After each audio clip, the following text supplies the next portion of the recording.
Okay, it's time for another episode of Reflections, my interview series. I'm bringing it back. And this episode is going to be with DaZeD, formerly of iBUYPOWER, as I have to mention here.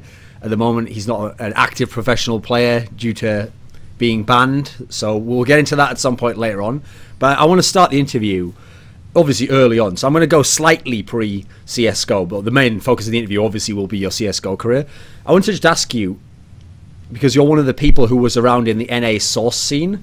Unfortunately, a lot of the other people who came from the NA source scene, there's only one way to say it, right? And listen, people like Steel, love you, but these guys always present it as though, like, no, we were really good at source, you know, like source was, NA was really good in source, and we won like 9 ESEA titles, they always big it up as though like they were really big. But I get the sense, not from being source, I don't know definitely, but I get the sense that they maybe overplay their hand a bit, as though like they were on the same level as whatever Very Games or something, Can you give me a sense back in the end of source, whereabouts was NA relative to EU, because you were around then? Definitely Very Games was #1. There's no question. The amount of like preparation that they put into the game was like insane. And the thing is, they had Existence, they had Existence and Shoxy. And for those that don't know from source, Existence was an absolute god. Like, he never whiffed, he opt, and it was really easy to op in source though. Granted, like, it was really easy. And he would op and he would have a 30 bomb every game. And he knew every exploit in the game. Like every smoke trick possible, every boost, and he would just gay you so many times with things like that. And then in source, flashbangs were super powerful. And you watch CSGO, you know how like Existence's flashbangs are so good in CSGO that when I see him do a flashbang, I don't even go into server and test it. I don't question it at all. I just say, okay, I'm using that 100% because I know it's going to work. And in source, he was like at that level ×2 because source flashbangs were even more, like way more powerful than CSGO. So he was so goddamn good. And then they had Shoxy, who was probably the best player in source. As far as Americans are concerned, us and Dynamic were like top 4 for sure. But we were behind Seacrass and behind Very Games. But there was really only like, at the end of source, 4 good teams. Like, I'll put it to you this way, Thorin. The UK teams were like really good in source. Yeah, Rattlesnake, those guys. Yeah, so I mean, they were like top 5 for sure. They weren't really playing too much at the end though. I think Rattlesnake quit. But that shows how shallow the scene is. That's what you're trying to suggest here. Yeah, like that's kind fair of enough. I'm kind of an asshole. I probably shouldn't have said that about the I UK get it. scene. I understand. But like the UK scene is kind of in shambles right now, so I feel like kind of puts it into perspective a little bit. But yeah, definitely top 4. Like, we could beat Seacrass, and like Very Games was really close when we played them, like 16-14, when they had their like all-star roster with Smiths, Existence, Shoxy, NBK, and Kenny S. Like I think we lost 16-14 to them, but we only played 1 map against them. So yeah, like we were definitely up there. It was like we could compete at any moment. It definitely wasn't like we would have dropped out of groups ever. Okay, so then let me ask, on this exact topic we're talking about now, obviously at some point in this interview, I actually want to get to some of what at the moment is a very topical issue, which is everyone's debating, like, how does NA get better? Why is NA worse in CSGO? Yeah. So relating that same topic here, if NA was like, the best teams at least were like top 4, top 5, which realistically, on paper, an NA team should be able to be that in CSGO if it had the right lineup and the right practice and stuff. Yeah. At the time, did NA have any of the similar problems it has now in CSGO? Like was the, I know Source is a slightly different game, obviously, but tactically were the NA teams up to par? Was it skill wise that they were up? Like, how would you rate those aspects? Okay, well, from Source you're talking about, right? Yep. So from Source is a very different game from CSGO. When the CSGO came out, I was like, this game is basically shit. To be honest, like I didn't like it. I'll be completely honest. I even made a video talking about the changes I wanted to see and how to better it. But over time, like CSGO is a way better game and it has a way higher skill ceiling. Okay, so in CS Source, your skill ceiling did not need to be nearly as high as it is in this game in order to succeed. And I actually think it's the same way in 1.6. And I think like a huge issue with that in 1.6 is because of the tagging.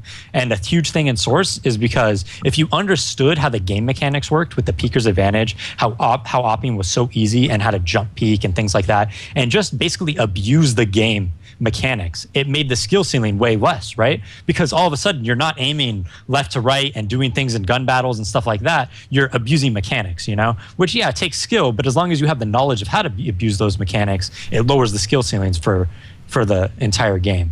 Okay. There's certain mechanics that definitely like can increase skill ceilings, but as far as Source is concerned, it was more like everything hard countered everything else, you know? So it was like, it was kind of dumb, to be honest. Like, I'm not even gonna lie. Like, looking back on it, it was pretty dumb. So wait, when you say that then, when you say like, it's rather than skill, it's like abusing mechanics, that's actually immediately making me think of a CSGO example, which is the pistols in CSGO, where essentially, when you just AD, what you're trying to do is get the other guy to miss while you sort of vaguely hit him, which is the opposite of like 1.6 style, where you actually sometimes will give up movement to get more accuracy. He's trying to out-aim the guy. Was there some component of this within what you're saying about abusing the mechanics? No, because I actually think that is something that increases skill, actually. Like, the freedom of movement in CSGO. Because if you think about it, have you seen, like, Scream Deathmatch, right? He plays on these maps where the bots, like, imagine my fingers are the bots, right? They're just moving like this. And, you know, in CSGO, if I move, I stop before I move here, right? Yeah. Before I can counter-strike. But the bots just move back and forth, back and forth. And he's just able to just one tap, one tap, one tap, one tap, one tap. And I actually think that increases the skill ceiling. Because you have to be just so fluid into knowing the movement of the person ADing, you know, constantly moving back and forth. Okay.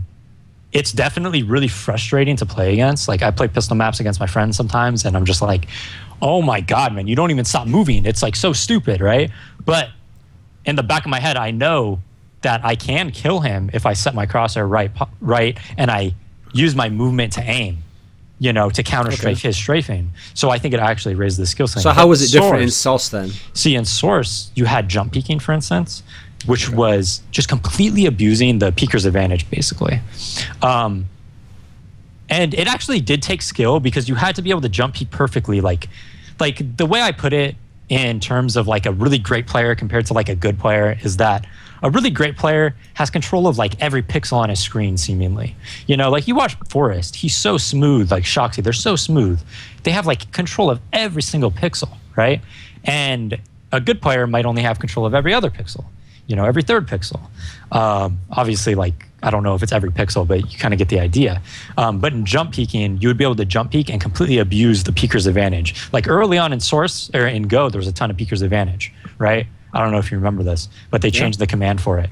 And in Source, it was way more than that. It was actually twice of what early Go was for the peeker's advantage. So you jump peek and you just appear on their screen, you shoot your op, there was 0 lag time between the time when you land and shoot, and you just appear on their screen and kill them, almost like a glitch. And that was like, yeah, you're controlling your character by the pixel, but did it really take that much skill? I mean, it's something I literally practiced in a server for like a couple hours to get the peek perfectly, and then I'm just able to do it forever, you know? I don't know. I really don't think that takes like that much skill. Okay. And like those examples are really like, that's definitely the most prominent example. And then again, when it talks about abusing game mechanics, or like flashes. So flashes in Source for a really long time would just blind you if they just went above your head, you know? So like Varigames, for instance, would just run out long A with 1,000,000 flashbangs, and they'd all look at the ground, and then they know when their final flash is popping, and then they look up and kill everyone. I mean, yeah, it takes skill to get that timing down, but is it really as much skill as you see Scream have in when he has like incredible 4K rounds and 5K rounds? Yeah. And it's kind of like, I mean, I don't mean to bash on Source, like I'm a Source player, you know? But when you watch like Source movies, like, yeah, some of the clips are pretty cool, but I think they're a lot cooler in Go, to be honest. Maybe not to someone who hasn't seen Source and hasn't seen Go, but knowing how Go is and knowing how Source is, when I watch a Source movie, I'm like, oh, he crouch sprayed with an M4 and got 5 kills because there's absolutely no recoil, you know? And then I watch Go movies and I'm like, okay, like, that was pretty sick, you know? Like, I know that took a lot of skill. Okay, so bring it back. How do you relate this to how NA was in Source? Like, what were the differences between NA relative to EU in Source and now when we see this big gap, obviously, that's opened up? Okay, so I actually think this has a lot to do with how America is actually. In Source, we completely were very, very reliant on our ops. We ran a double op setup with me and Frost, always. Dynamic had AdreN AZK, double opping, always. We never didn't have ops. We would do 4 Deagle 1 op rounds. We'd always deco, and we'd always have ops. And in the European scene, instead of being really reliant on ops, they would have 5 rifles, 4 rifles, 1 op, you know? And I think, especially in North America, and you see a lot of the top oppers today. Look at Varigames, for instance, when they had Shoxy Smith, you know, and all these guys. Like, all those guys could just op super well, right? And you see in the NA scene, there's a lot of really good Source oppers. and in the Euro scene as well, like Guardian and Kenny S, obviously, and stuff like that. So we were super reliant on our ops compared to like Europe. So that was like the main difference, the absolute main difference in everything. Our entire game strategy was, okay, DaZeD, you take as much ground as you can with your op, and then our riflers will try to, storm, and then we'd make it a winnable round, and then, me and Frost would just be in the pit on Inferno clutching it, basically, which was like super easy with an op. Even now, if Kenny S has a pit on T side in Inferno, and he has an op, he's going to clutch it almost every fucking time. So that was like the whole game plan, and Euros did not rely on that at all. They really didn't. So if we tie these factors together, the fact that you had all these good AWPers, but you could abuse this game mechanic was what kind of like was one of the things that made NA comparable to EU. So how is that a problem in CSGO? Because there are not as many good AWPers, you can't abuse the mechanic, which is the primary factor here, do you think? I think the main issue is you can't get clean picks like you could in Source with the op, like especially on T side. It's really difficult to just be like, okay, I know this guy's here, I know I could just hard counter him, right, with an op. It's really difficult to do that in this game because say someone is at the back box on B plat, right, on Dust 2. Okay. Like you could try to peek it with an op, but if that guy has an op there, he's gonna have an advantage no matter what. But in Source, if I jump peek that guy, I can kill him. So it was just like huge difference. Okay, so I've got a question. Did that answer your question at all? Sorry, I might have missed sort of. I mean, that's like a primary reason you were giving us the style that NA employed. At least that was Source specific, so that makes sense. So I want to tie it in now to something in general about your style as like an in-game leader, okay? Because obviously we're going to talk a lot about your teams later. So one of the things I've noticed from all the interviews I've seen with you, all the times I've talked to you, is you actually, even your in-game leading style, even though it's a bit different to some of the other NA players, it's very much from like the NA scene. Like your style was always based still on that whole approach of like you get picks early on in the round after you've done the initial setup, and then you kind of call a tactic from that. Like you decide based on that. Right, that's like a very NA approach to CS. It's actually always been the way that NA teams played. Because, in fact, the old NA way, I'll give you a 1.6 example here, was they used to just load up on lots of aimers, therefore they could make that style work. Because, obviously, if you have super sick aimers, you can take the one-on-one duel, then they can call a tactic off that. A real tactic still. But the problem with it is, the best European teams in history, like you're describing with the rifle setup in Source here, the best European teams in general were the execute teams, where they had the idea was you had a tactic before the rounds even begins, and then you might change it sometimes mid-round, but in general you're going to try, it's more like you're trying some sort of deception, then you're just going to execute whatever the tactic was. Am I making it too black and white here? Was there a difference between NA and Europe in terms of the way of thinking about tactics here? Was there some crossover? What do you think? Well, the thing is, I feel like as an analyst of the game, so to speak, like even when we were calling right before we got banned, we were playing for like a couple weeks with IBP right before we got banned, and so as a strat caller, like I'm always trying to evolve. Like for instance, I really went away a lot like before I got banned from setting up in a default first and having very similar positions, and instead of doing that, setting up in more of a 4-1 at first and seeing if you have the if you can make the initiative. So like for instance on Cash, right, instead of having one guy B, one guy middle, one guy A main, one guy door, and then a guy that kind of floats, right, instead of that I'd just be like, all right, you 4 go B, Hiko go A. If we see an opening, we're going to take it. Yeah, like there's a chance that some gimmicky push happens on the CT side, but we're going to take that risk because if we have an opening over here, we're going to win the round. Like, oh, all of a sudden, Snacks thinks we're in a normal default where only one person's there and he's going to push, but then bam, there's 4 people there. Oh, they fucked up their smoke a little bit. We're pretty sure we could go through it. Oh, let's go through it. Oh, they're trying to save their smoke. Okay, let's abuse this, And so my style kind of like adapted a lot towards that at the end, but for a while, yeah, it was mainly just like set up in a default, let's take map control. After map control, let's set up and execute, or some type of like, if it's not an execute, like on Inferno, we could take mid control, then work off that, and then I would just mid game kind of, or on Cash, we'd take mid control, and then it would be mid game, or it would be just like an execute, like simple as that. Like on Dust 2, we'd take cat control, and then I could mid game, or we'd set up in a default and then do an execute. Pretty much like that's the style I implemented and like to play with, yeah. Right, when you're talking about these sorts of discussions, obviously to a degree we're talking like theoretically, like what is the optimum way to play. But I realise as an in-game leader, part of being a good in-game leader actually is you have to like look at what personnel you have and fit your style to the team. Like it's no good having some godlike existence execute strats if your players aren't like super intelligent or they don't have a bit of autonomy where they can do these things. That might not work. Okay, so without being too harsh to some of your iBUYPOWER teammates, when I looked at your style of play for most of the period when you were leading iBUYPOWER, it looked to a degree like you kind of just found a compromise. Like, okay, some of these guys, some of them at times, some of the players who weren't in the last lineup, let's put it that way, were like sick aimers, but they didn't seem like they were that intelligent about the game, or they didn't seem like they could read the game that well. So it seemed like you put more of a focus on like, once you do the initial setup when they have the peaks, your emphasis was like, okay, well if someone dies, then you have to correctly trade. That was like something you always like brought up. Like it has to be the proper trade kill to make the situation favorable still, okay? Is there a degree to which it's like this? Was this just the way you thought the game should be played? Did you have to do this because of the people you had? Because obviously you came into the iBUYPOWER situation and it was almost like a fully formed team, and then you came in the end, you know.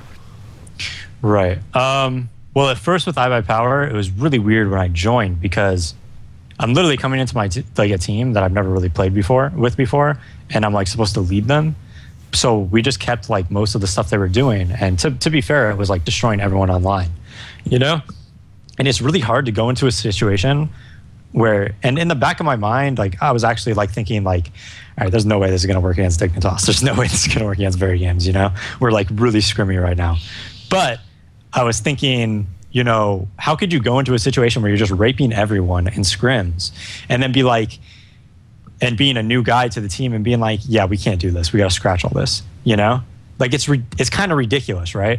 Yeah, I mean, you obviously wouldn't be able to get through to the players if you win in like 20 scrims in a row. Exactly. Like, no, I can't do any of that stuff. Yeah, you gotta have to like lose first before you should start changing things. And so when we first started the team, that's kind of how it was. You know, I just joined. I tried to fit in and strat call at the same time, but keep a lot of the stuff that I was working, which was like a lot of stuff I'm not really that comfortable with. Like, I don't like fast aim 24/7 on Dust 2, but like if you watch Liquid now, you know, like Liquid has like AdreN. He was the leader before I came. They fast A all the time. You know, that's like his favorite strat on Dust 2. Like, I'm not really a fan of that. Like, I like to, you know, I try to stay, like, I try to stay away from that. I just think, like, well, I think we could rely on other areas of the game to win that are more consistent, basically, you know? So anyways, what was the main question? Sorry. It was about what your general philosophy, like what's the difference between at the time what you thought was the optimal way to play the game and what you actually had to do with that team, you know? Yeah, so before when we were playing like that, I really underestimated that even after that, after we stopped the gimmicky stuff and I tried to make the team like my own, I really underestimated how well the Euros abuse one player, you know? And it's not that player's fault, but it's like, for instance, if Steel's going cash and he's holding the B push on himself and he's playing against Snacks and Neo, like they're gonna immediately watch our demos and understand that. Right? And be like, well, we could abuse this guy and we can kill him. You know, it's 2v1. We know where he's playing. Let's push. Let's kill him. Even if we go 1 for 1, we're going to have tons of map control because we can get Sunroom or we could fake like we're in Sunroom and stuff like that, right? And so after like we went to these majors and I saw this stuff happening, especially in like best of ones, I was like, okay, we need to be much less predictable, you know, change stuff up a lot, and put heavy pressure on certain sides of the map at the start and things like that. So stylistically, it was just very different and evolving from every tournament I played at. And then before that, like we anti-shot it a little bit, but not to nearly the extent that I took it at like FACEIT, for instance. Like FACEIT, like I watched every one of like the HLTV.org demos from like Dignitas, knew exactly how each one of them played, wrote all these documents and stuff. So like evolving as like an in-game leader, it evolved a lot. So all of a sudden, like if I was to play again, right? If I was to play again, it would go, my game plan on T side would go a lot more off tendencies from the other team, and also being way more random, way more unpredictable, and trying to punish them for giving us even the slightest opening. But yeah, so at the start, like that's kind of how it evolved. And I kind of realized, you know, it's just too easy to punish these people that are just off on their own. You know, okay, so trying to contrast take that control. again to give people a sense what the difference between that and the NA teams were then. So if an NA team was playing a similar scenario, let's use the same example: Steal on Cash, Neo and Snacks would find a way to abuse him. Okay, is it that the NA players just couldn't abuse him even if they knew that, or did they even know? Did they even do the same strategy preparation? It's simple as that. They know. We've scrimmed against these teams tons of times, and they know Steel's their solo. Simply put, like, they don't have the teamwork to take advantage of that guy. You know, they don't have Snacks and Neo there. Instead, they have lesser tiered players. And all of a sudden, Steel's abusing them. And then we go from NA, where he's abusing them, and he's trying to take those same tactics. But instead of playing against these, like, lawn chairs that he could run over, all of a sudden he's playing against fucking brick walls and Snacks and Neo, you know? And it's like, well, one round it's 4v5 there, one round it's 4v5 at another side of the map, because exactly like the same exact philosophy goes on, right? And it's just too predictable. Whereas when we play against NA, yeah, it's predictable. Everybody knows what we're gonna do, but it doesn't matter because we have the better players, to be honest. Because I have a weird question for you here. If I ever criticize NA, because I'm not from NA, people are already going to be a bit defensive, like, whoa, what don't criticize NA. But one of the things I notice as a general tendency is that NA does have skilled players, but if I think of the sort of skilled player you get in NA as a general rule, it's just really basically NA has a lot of like poor man's version of Bialy, okay? Like really aggressive, play off their aim. If their aim is good and if they're having a good game, they can look really explosive, but it's that really aggressive aim style. And in some ways it's good actually for a less experienced player, because if you're really aggressive, it takes away a lot of the decisions you'd have to make otherwise. Definitely. But to give you an example, if I tried to think in the NA scene now, there's almost no NA players I could think of who are like a Crims type player, just like really fundamentally sound, like always makes the correct decision, always in the right place, plays well off one other player that he really works at. There's not really that many players like that. In fact, the rare players you get who even have any of those qualities, as a result, tend to really stand out, like Hiko or Shroud or whoever else. Yeah, these are the guys who, as a result, look super good, because they're like the one guy, to me, this will sound condescending, playing like the right way, you know. And so as a result, against all these super aggro aimers, they look like gods, you know. Is there something about the NA mentality or something that why don't we have more of the well-rounded players, you know? Why is everyone the super aggro peak guy who never plays the bomb timer or whatever? Right. Well, first off, I want to say about Bialy, I actually think he's evolved. I actually think, like, when he first joined Virtus Pro, he was that super aggressive guy, and he was like peeking a lot and stuff like that. But now he does that sometimes on T side, but on CT side, he's like their anchor like he almost never peaks. Okay. So he's a lot different now. I think he's evolved his game to be more of like that Crims type player. That's more the stereotype I'm using here, because it's a famous one we can all think of, you know. Right. So in regards to NA, I think you kind of hit it on the head, where it's the easy way out. You know, it really is. And, you know, watching a lot of these teams play and playing against them so much, and, you know, I'm like lightweight coaching a team right now. And I see like all these players that I'm coaching right now, for instance, I see exactly what I thought happened when I played against them, is that during practice, every time this is what happens. They try to play a default, right? And it's practice, right? Of course you should play like a default setup. You don't want to try to be gimmicky, right? You want to work on your base, you know? That's what you want to do. You want to work on your base. Even if you're going to lose, it's whatever. You're still working on your base. And as soon as they're down 5-0 or something, it's, okay, we're going to go super gimmicky. We're going to push here, push here, push here. We're going to, you know, stack this site, et cetera, et cetera. And it's like, and T-side the same thing.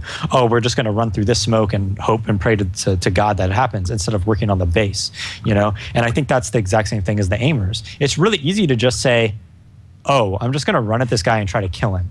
And a lot of time it works in North America because, well, and I've talked to Freak, like after I did the C9 video, you know, analyzing them, Freakazoid PM me, and I've talked to him a lot about it. And I'm like, well, yeah, I mean, the thing is, you could run over these NA people and most of the lesser tier talent NA players, because they don't know how to stop you, you know? They don't have the same aim. They don't have the same positioning. They're just not as good players as like a Crims or an Olaf Meister or a Shoxy, right? And you just abuse them when you run at them. And I'm telling them, I'm like, but that's the easy way out, you know? If you're out positioned, which is always going to happen when you're just trying to run at someone, you know, you're not going to be able to kill them if you're playing against a person that's similar, who has a similar skill set or is just as good as you. And which is with the case with Freakazoid. Freakazoid's aim is like insane, dude. Like if you ever seen him stream deathmatch, it's just as good as like a Shoxy's as an Olaf Meister. But he's kind of taking the easy way out, where he's just running at them instead of being like, okay, I need to play positionally sound versus them or else it's not going to work. And I think so many NA players do that. It's just the easy way out. It's like, instead of taking your licks, so to speak, like taking your licks, like for instance, if you wanted to become like a fucking UFC fighter, right? You're going to fucking take your licks. You're going to get the shit beat out of you for like years by better fighters, but you have to take your licks, right? Before you get better. Same thing with any sport, really, right? Like basketball, fucking baseball. If you're a baseball, hitter, you're going to take your licks from these really good pitchers before you could really learn how to do it. And instead of taking their licks and trying to outsmart them and stuff, they just are like, fuck it, let's just peak, So here's the thing. If I talk to you, like in this interview now, when you're not playing, and so as a result, you can have like a really good perspective on the scene, and you can be, you can even be quite critical of people. And in the past, I've had similar conversations with Seangares when I've been at events, and he'll like break down like, oh, there's these problems in the scene. But the problem always is from the outside that, like I was describing before about making your style fit the personnel, just because you identify a problem doesn't mean you yourself can always stop it or fix it in your teams. So I want to kind of relate some of that to what was going on in your teams. So, okay, when you're describing this scenario here of like players playing this particular style, when I watched your video that you did about Shahzam, okay, which I thought was a very good video, you were very good at breaking him down. The problem was, the breaking him down part was all great. You did all that. You nailed it completely right. Here's the downside though, is that every time you would reference, like if they'd had Skadoodle instead, I thought you maybe gave Skadoodle a bit too much credit. Like you made Skadoodle sound like he thinks like you, and I don't think he does, dude. Like maybe sometimes, maybe you drilled some into him, but he wouldn't have always made the correct decisions there. He would have sometimes just peeked and tried to scope the guy. So what I want to ask is, I don't know, if there were these issues going on, man. Come on, in iBUYPOWER, people sometimes played this particular scrimmy style or way too aggressive, right? Yeah, we did. Yeah. No, how couldn't you convince these guys to get out of it? What was the issue? What were the problems there? Because I'm not at the site with them all. Okay. Like, with me and Steel, like I usually played my spots with me and Steel, but like if you ever play with Swag can get pretty fucking scrimmy, And like okay, the way I look at it is on CT side, I feel like, I don't know, I feel like, oh man. Okay, let me start by saying this. For instance, on Inferno, okay? Just getting people to listen to you is just, I don't know, it just goes over people. They just don't listen. I don't know why. But anyways, on Inferno, forever, we would lose rounds because me, Steel, and Scott would push B, and me and Steel would immediately rotate back as soon as Scott set up at the car, right? Like maybe one of us would push down and clear logs. As soon as Scott set up on the car, like we're good, right? Like I feel like we're going to win the round 100%. Okay. Literally for months and months, I would tell Swag, you cannot be at the art side, man. You cannot be at the art side. Me and Steel are rotating there, dude. Just get in the fucking port side or pit, Like smoke middle, right? If your smoke's up, you could stay porch with AZK. If it's not up, go back to pit. Simple as that, right? But like, time and time again, we'd rotate and Swag's at the art side. And you know how it is when you push 3B, And we'd fake it too. A lot of time we'd push with 2 people. Sometimes we'd just send Scott and one more there to try to stop this. But a lot of time you push 3B and people are like, rush A. Smoke off arch side, they run up porch, AZK is in a 1v5. And I mean, I don't know why some people don't listen. They probably just think I'm an idiot, I don't know. Like Swag definitely didn't listen a lot of the time though. But at the same time, you deal with it because he's like insanely talented. So it's just kind of something you just fucking deal with. I'm pretty sure a lot of like these great players, just go off their reads and stuff like that a lot. Like I'm pretty sure when Get Right was lurking for the first 2.5 years of CSGO or whatever, 90% of the time his team had no idea what he was doing. No, that's definitely true. And same with Shoxy, if he's like entry fragging, he does what he wants pretty much. Exactly. So, I mean, I don't really know why, but I mean, I would even talk to Kev about it. I would PM Kev. I'm like, dude, what the fuck, man? You guys got to get the porch, man. You got to control Brax. You got to control him, And he'd just be like, dude, this kid's a loose cannon, man. He's a wild animal. I can't control him. So I don't know. Looking back, it's kind of funny, but he did end up listening, but it took many, many months to drill it into him that I needed him at like port side. But yeah, I think like philosophically, when you have a different of opinion with someone, it's really hard to get that person to go with you philosophically. Like, and I always think in Counter-Strike, even if I'm wrong, even if I'm wrong, which sure, there's a lot of time I'm sure I am. Like especially like back in Quantic when me and Corey would beef about stuff. I was probably like, I was wrong sometimes, he was wrong sometimes, 100%. Like we could look back at the arguments now, we'd probably be like, dude, I'm a fucking idiot for saying this, and he'd probably be like, I'm a fucking idiot for thinking this, right? Okay. But at the same time, even if you're doing something that's a bit wrong, as long as everybody's following the game plan, I think it's a lot better than having 4 people follow a game plan, and that might be a little bit wrong, and 1 person following a game plan that might be more correct than it is. You know, I think it's better to have 5 people following a little bit worse of a game plan than 4 people following it and then 1 person not. You know, because it's just going to be off. You know, all of a sudden that guy's game plan doesn't work at all because he doesn't have 4 people around him who are implementing the same game plan, if that makes sense. So maybe like maybe this connects to my next question then, which is I want to ask about the practice situation in NA, because it's understandable now, right, why you can be very harsh about NA teams, because there's actually now, amazingly, that no one's a really good international team from NA, but we've now got a load of teams that are all the same level. We've got like 4 or 5 comparative teams that can all be around the similar level. So in theory, there should be a healthy practice environment. And now it's like, okay, for real, you have to actually start practicing, guys, like real strats, run them all. So I can understand to a degree why you didn't as much back in the day of iBUYPOWER, because it really was you and Cloud9, and that's it. And basically, you can only practice each other so much before it's just like anti-stratting each other. I get that, okay. Yeah. But when you guys used to complain like, oh, we can't get any good practice and stuff, the problem is I would talk to both teams, and both teams were just telling me different bullshit about the other team. And I was like, you know, if you both just stop this and practice properly, you'd at least get something out of it. So instead, Cloud9 would be like, oh, all iBUYPOWER does is just try to like humiliate us. Like if they're beating us, they purposely just like try to shit on us extra hard and rape us 28-2. And then if I ask iBUYPOWER, you're going to tell me like, oh, it's no point playing Cloud9, you know, like it's too easy. And then even if you get a proper game, like Semphis, if he starts losing, is just going to buy a shotgun. That was so point, yeah. So the problem is both teams are telling me this shit, but I'm like, you know, if you both just stopped doing that stuff, at least you'd have 2 teams. You'd have 2 that practiced. Was it really impossible for people to just practice properly? It's tough to put your ego aside, man. There are rivals, right? Like at that point, there are rivals. We play them every like final of every North American LAN. You know, we're fucking always at the top with them, and at that point, because a lot of it is also like psychological too, right? Like that, I mean, yeah, we could put our ego aside, but both teams have the ego. It's not like one's more at fault than the other. Both teams want to just fucking smash each other at this point, right? Like both teams, like it's a rivalry, dude. Like we fucking hate each other, to be honest. Not outside of the game, but inside the game, we fucking hate each other. We want to beat each other. So yeah, when we would practice, that would definitely happen. It's just, and it's not like it was one person. It would be like one person one round would be like, yeah, I'm just gonna fucking rape this guy. I'm gonna fucking do this. And then another round, Swag would be like, well, he probably wouldn't say he's doing it, but he would just do it, you know, and he'd just like rush upper B tunnel or something like that on Dust 2 instead of like playing, you know, like working on the base as I talked about before and playing like a default. And then the next round, you know, I would do it.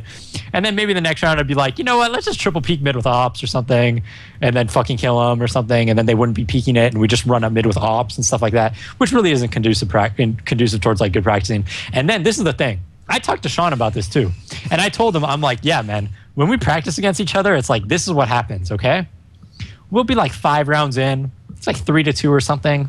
One person would see someone do a scrimmy play, jump through a smoke, and the fucking gloves are off, dude. Like before that, we're playing against each other with like boxing gloves, right? Like we're sparring and shit like that. You know, it's good practice. The gloves come off. It's a complete street fight, dog fight. We're fucking gouging each other's eyes out.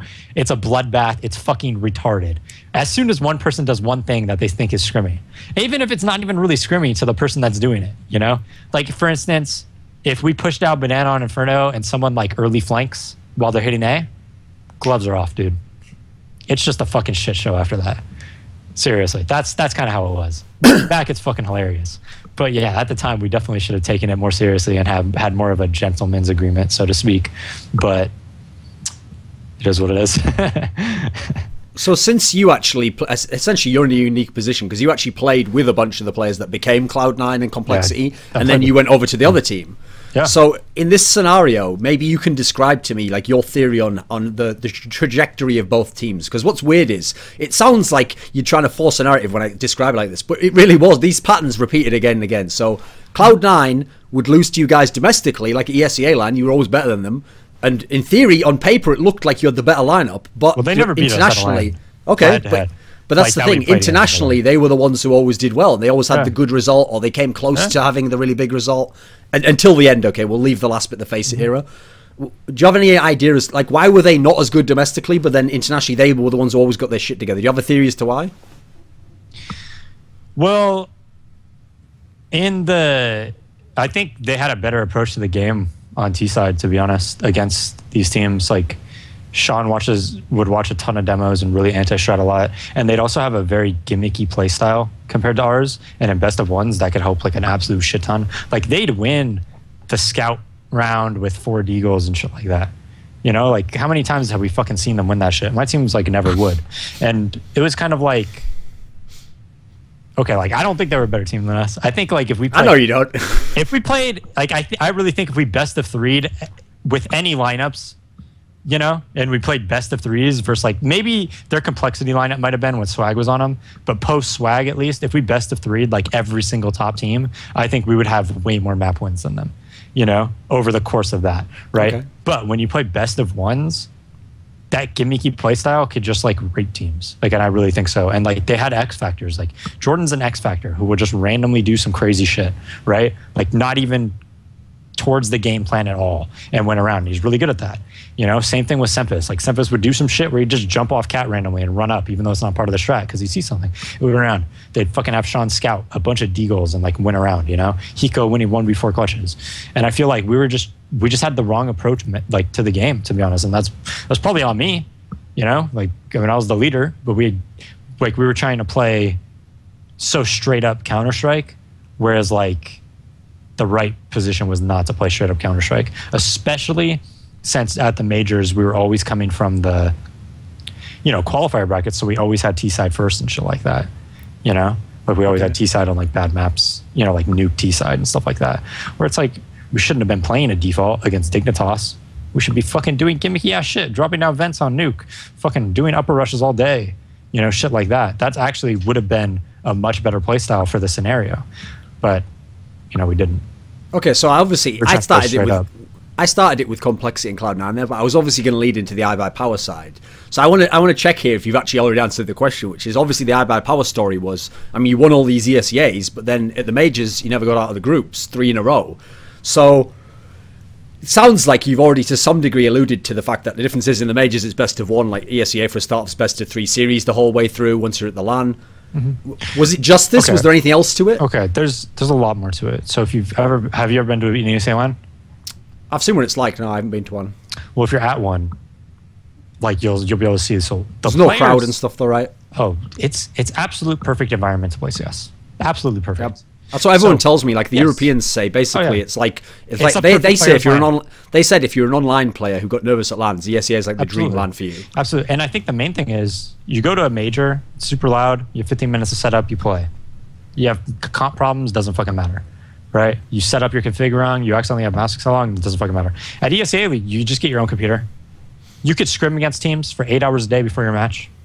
It's like a 4-day LAN. So you have like, you could literally just treat it as a boot camp if you want. I'm not even kidding. Like, you could scrim people online and treat it as a boot camp. It's like the perfect players LAN. You could deathmatch for 8 hours before your match. And I think that had like a huge amount to do with it. We were at our peak at ESEA LAN, whereas the majors, even though we like would boot camp, I don't know, like in best of 1s, we're not at our peak. And I think a lot of that was like the player mentalities that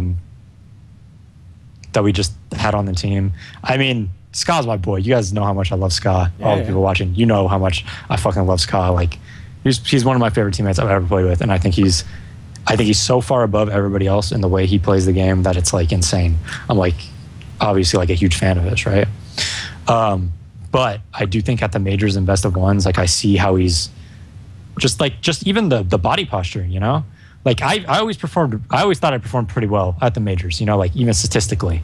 You know, like if you check like versus Fnatic and stuff like that, like I always performed pretty well. And like, I don't think I was necessarily set up on my team to perform the best statistically or anything like that. You know, and like Ska, I can even tell like and so that's like a stats point of view, but like Ska, I can even tell by the body posture and stuff like that and his body language and him being irritated by certain things. We would just kind of crumble as like emotionally. Like I'm looking over at Kev and he's like super sweating and stuff like that. And then like, we do shit like at FACEIT, for instance, we were taking our like heart monitors this dude's heart, like BPM was at like 40 BPM, which is like incredibly low. Like that's like some Usain Bolt shit, right? Same with Swag.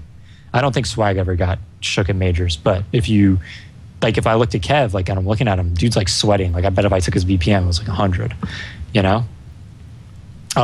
So I think, and I could tell by playing, you know, this is the thing, like when we went to those majors, we'd come up into a scenario where 100% of the time, the same scenario happens. And while we're boot camping, it falls different. Like the dominoes fall a certain way, right? Or the blocks fall a certain way, whatever you want to say. I can't remember the phrase. But anyways, the same shit would happen. Like if we're in a 4v5, I know like Swag's going to get this kill. Ska's going to get this kill. Nobody's going to get overrun. We all know how to play. But then all of a sudden at the major, like I couldn't rely on that, you know? And it was really strange.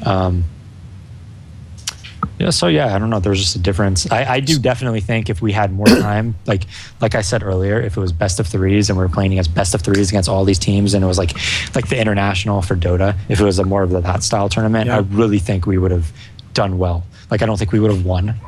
I'm not there, but I think we would have gotten, you know, like 5th, 6th, 7th, 8th, stuff like that. I really do. Okay, so one thing you're kind of alluding to here is like certain performance anxieties at the majors, for example. Now, I know it's like an easy trend that when someone's not in your team, like if you kick them, then people will talk trash on the guy and be like, oh, he wasn't that good and he held us back. So I don't want it to be too easy like that. But if I have to say, if I think of the players in all the different iBUYPOWER lineups, that's why it never made sense to me that the same thing was happening again and again. Because, okay, you were doing really well in European lands before you joined iBUYPOWER. Swag was on the complexities that were doing really well. Then he joined iBUYPOWER.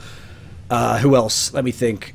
I guess most of the others weren't. But anyway, but some of the players who departed the teams just before the one good run at FACEIT, if I'm being honest, they nearly always did badly. Like Anger, if he's online in NA, was insane. The guy's aim was absolutely nuts. I don't think I ever saw him do anything at European lands. And then, you know, recently, anyone who's watched any of my analysis, like, I'm not really a fan of how AdreN plays at European lands. I don't know what it is. He just crumbles. I don't know what...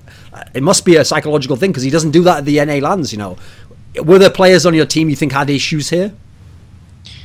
Being real? I think definitely, you know, the first match that we play. Okay, I think like the people on my team were very emotional players, myself included.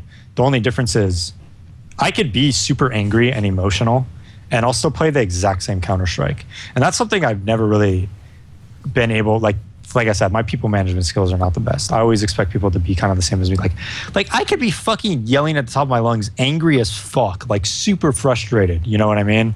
Like absolutely just furious. And I'll play the exact same CS. But if like we have a round that we should have won and everybody's like, fuck, why didn't you check that? Fuck, man, fuck, how come he was there? You know, I thought you were watching that. I think for me, like I could just, you know, I could even talk about the round before, be playing the current round and be fine. You know, but I think for a lot of our teammates, when that would happen, when those hectic situations would happen and we'd lose out on them and the environment and the team's kind of bad, it would really hurt us a lot. And I think every single first map that we've played at a LAN, like every single one, like at FACEIT, like everyone, we haven't played up to par. Like even at like ESEAs and stuff. The only difference is the ESEAs we're usually playing against like the A-seeded team because we're always like a super top team. So it doesn't really matter, you know? And then once you get in a groove of it, it's a lot better. But I will say like, not every play scene is created equal. You know? Like, think about it this way. Cavs are getting to the finals this year. All right? Yeah. Who have they really beaten? You know what I mean? Like come on. Because the Warriors this week. Exactly. Like, the Warriors to get to the finals was much more impressive. Yeah. You know? So, like, I will say, although hats off to the complexity guys, you know, beating a Mystic where Kenny S was going like 3-18 for some reason is not like the most like barely beating them like 16-14 is not the most impressive thing in the world, where they have like Hearts who has like an average FPR of like 0.4, you know, like I don't know, they were always having the easier bracket. Like beating LGB and Mystic to advance to the group isn't nearly as hard as like beating Virtus Pro and Fnatic, you know, which we had to do to advance. So just being real, you can call me salty, whatever, that's my opinion. So one thing you kind of... I think, I'll put it to you this way. If they were in our group with Fnatic and Virtus Pro, do you think they would have gotten out? I mean, probably not. I guess it'd be touch and go with Fnatic, but probably not. Okay. So, okay. one of the things you kind of touched on here is something that is an obvious criticism of you, especially now that, well, for start off, now you're banned and people hate you, so obviously anything negative they're going to remember. Yeah, but it's the killed for that shit. The stereotype of DaZeD is like, oh, even if he was good and even if he was good leader, he was an asshole. Like, even to his teammates, he was just. And the problem with this is, admittedly, most of the interviews I've done were with ex-players who didn't play for you anymore. So people like Hiko and Skadoodle, you can see why at certain points in their career they didn't withhold this information that they thought this way, okay. And so they kind of presented it quite a damning kind of picture they drew, where it was sort of like, the problem with DaZeD is sometimes like the tactics are very good and he plays well individually, but he's like too harsh. Like, he goes in on a guy too much, or one of the things you kind of mentioned it yourself here, they would say that the problem is, say you criticize someone for something in a round, like, it didn't stop there. Like, it's not like the next round started and you were like, okay, new round, it's like 2 rounds later, you were like, yeah, and another thing, you still did that, like just from your own perspective, were these issues you had problems with? Oh, absolutely.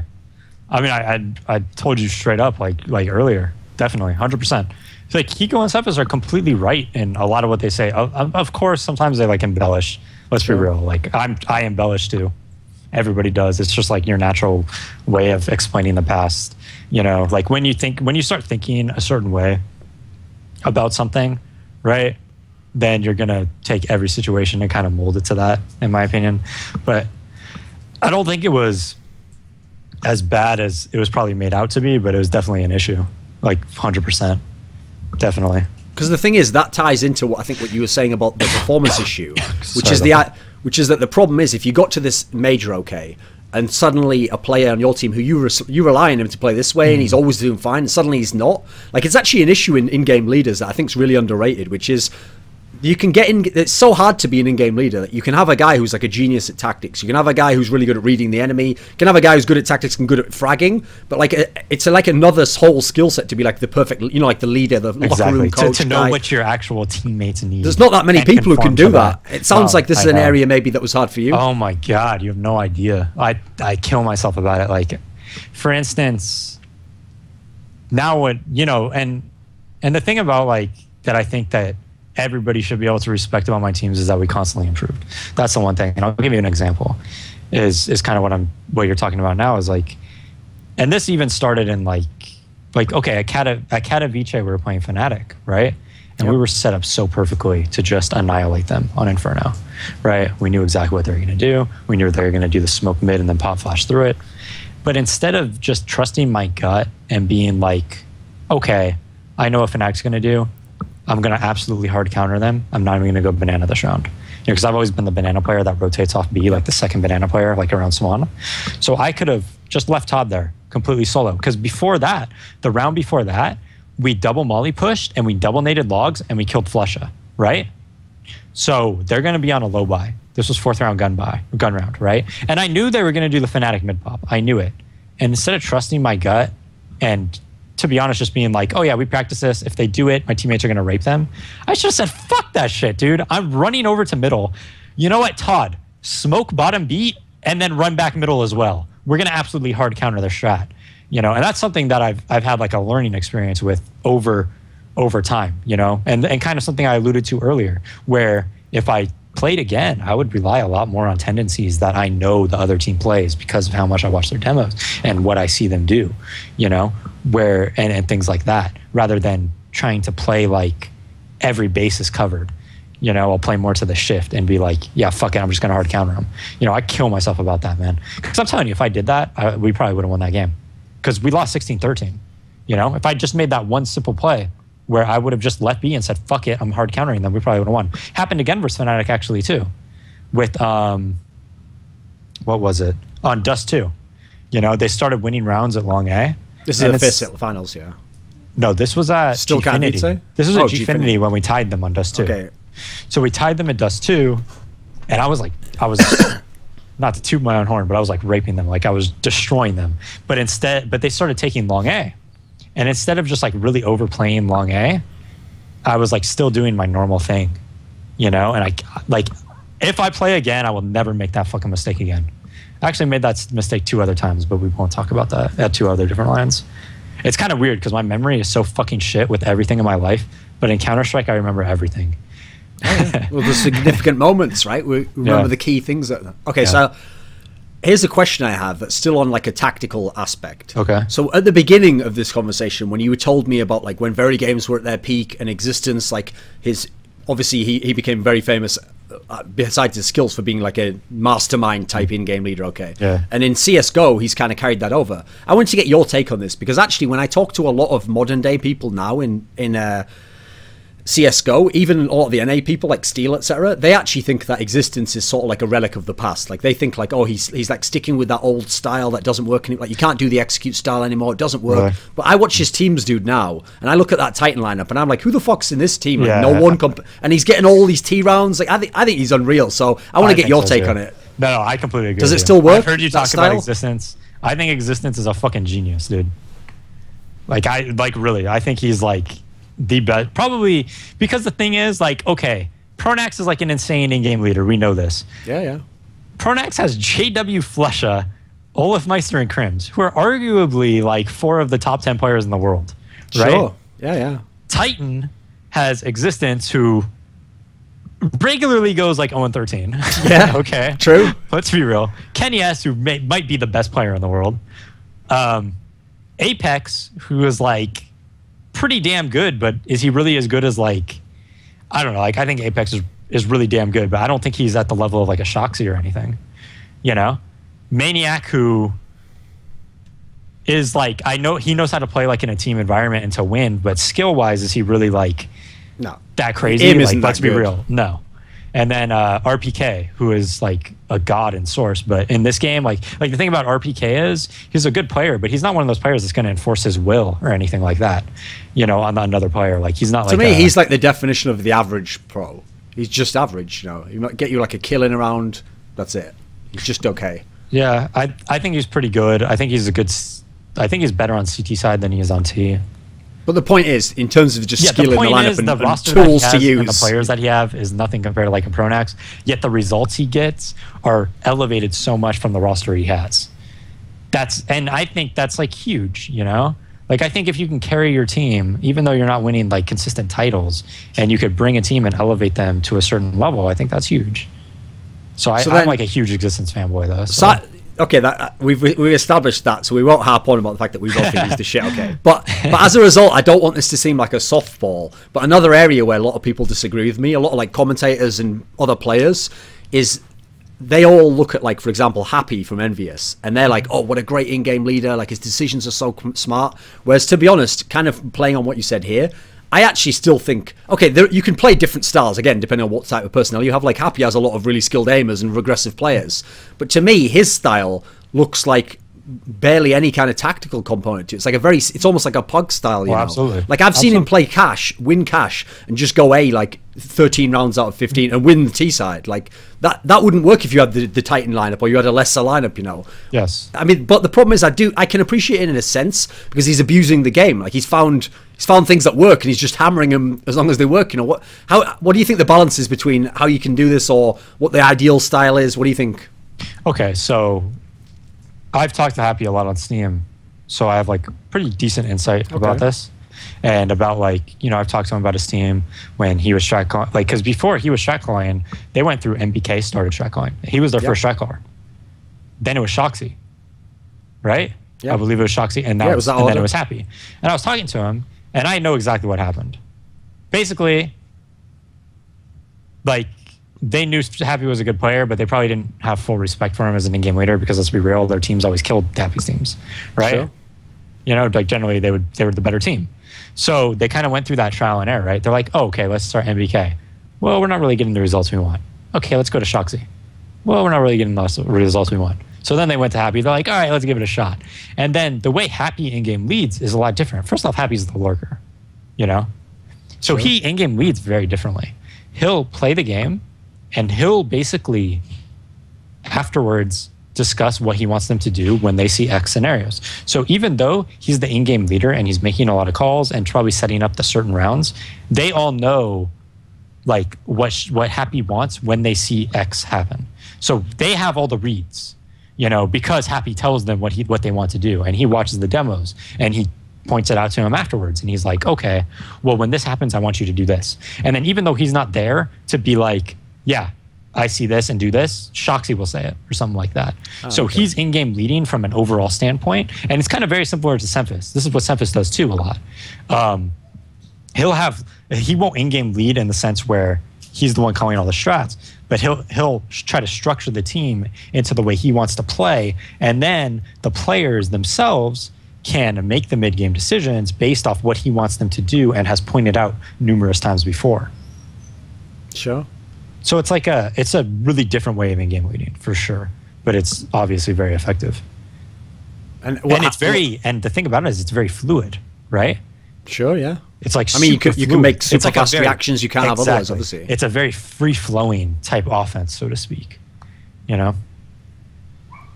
So on the topic of leadership, because I kind of alluded before to Skadoodle and the fact that, like, here's the I think I'll identify it like this. I think here's your problem with Skadoodle, okay, is that you think of Skadoodle in your teams. So you know what Skadoodle's like if you've played with him for a long time, and you know where he's going to be, you know how you're going to play off him, you know what you're going to tell him next round if he needs to adjust, like, hey, move over a bit to here, or I'll put a flash in before you go and peek that angle. So the problem is you're thinking of like an idealized Skadoodle who's got everything set up. So to you, you've almost forgotten that you're setting up some of the framework, and you just think, wow, what a great player, he knows how to play the game right. But I've seen Skadoodle in Cloud9 now, and he doesn't look like the same Skadoodle to me. Like, he doesn't have the same impact. Like, listen, he still aims the AWP and kills people, but it doesn't have the same game-winning impact on a half, you know. Right. Like, and so I wonder if it's like, does he himself know how to optimize his play? Does his in-game leader have to play a role in where to position him? Because sometimes when you have very skilled players like that, it sounds condescending, but you have to almost use them like a turret. You just place them and you're like, right, aim this way, please, and then you sort of just leave them to do their job, you know, and then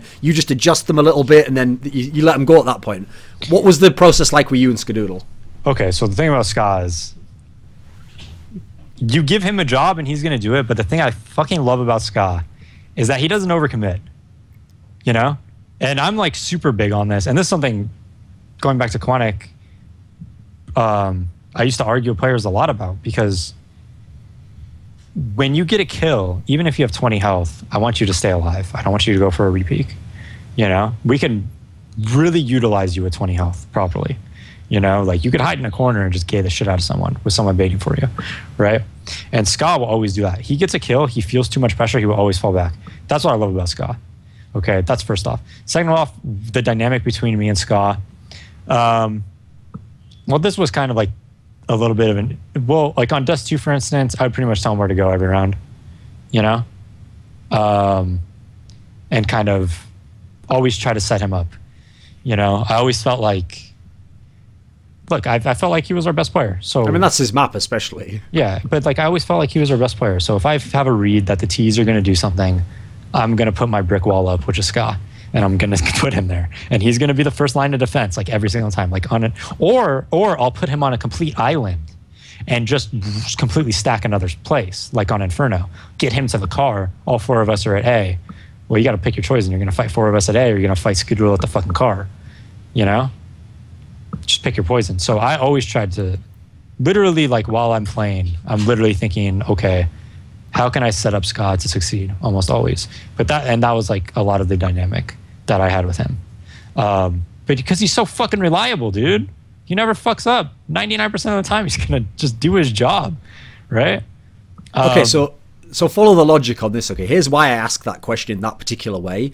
It's not to, like, bag on Cloud9, like they don't know how to use him or whatever. They only had him a short part of the time. But when I look at the history of Cloud9, okay, when I think of, like, Skadoodle in this sense, well, the player he was replacing, Shahzam, we've already referenced, like, when he had all his problems. I look at Shahzam and I tried to figure out, like, what's wrong with this guy? Because he's obviously not as bad as he looks in Cloud9. And I went back and I watched the old Denial games. And when I watched them, I was like, actually, this makes perfect sense. Because I look at him in Denial, which wasn't, like, a top team. And in that team, he's like Kenny S in Titan. He's just given, like, the keys to the city. Like, do anything you want. Exactly. Go anywhere you want. Get an AWP anytime you want. But he comes in a Cloud9. It's like, okay, here's your job. You sit in this position. You watch here. You work with this guy. And suddenly, if we're being honest, he couldn't really do that. Like, he looked like a guy who wasn't really capable of playing a set role or playing with a certain team. You know, he wasn't like a role player in that sense. So I can see why it broke down there. So in a sense, this will sound weird, but I'm almost giving Cloud9 the benefit of the doubt there. Like, they didn't know how to use Shahzam either. So in a weird way, this is what I want to ask. When I think of the players that have been the most successful who were stars in Cloud9, it was the more passive players like Swag, Shroud, Hiko. In general, you can just put them in a spot and go, right, just play that spot, and then they'll just play off the angles very well. Is that if someone's watching this interview 1 year in the future, DaZeD, this is like your chance to just show them like your insight, your analysis to the game. Okay. What if Cloud9 have succeeded a year in advance? What do they need to, how do you have to use Skadoodle, do you think, within a team like Cloud9 to make him his absolute peak so he can be like the superstar player? What would they have to have done? What do you think they should adjust? Okay, well, first off, I want to talk about the Shahzam thing. Okay. So for Shahzam to succeed, he needs to be the Kenny S, and he has to be that guy. Right, he has to be their guy on a team if you want him to play well. That's who he is as a player, right? He has to have, like you said, he has to be the one relied upon. The problem is if Shahzam is playing with Nothing and Shroud and you know, who's their fifth? Nothing, Shroud, Sean, Semphis, yeah.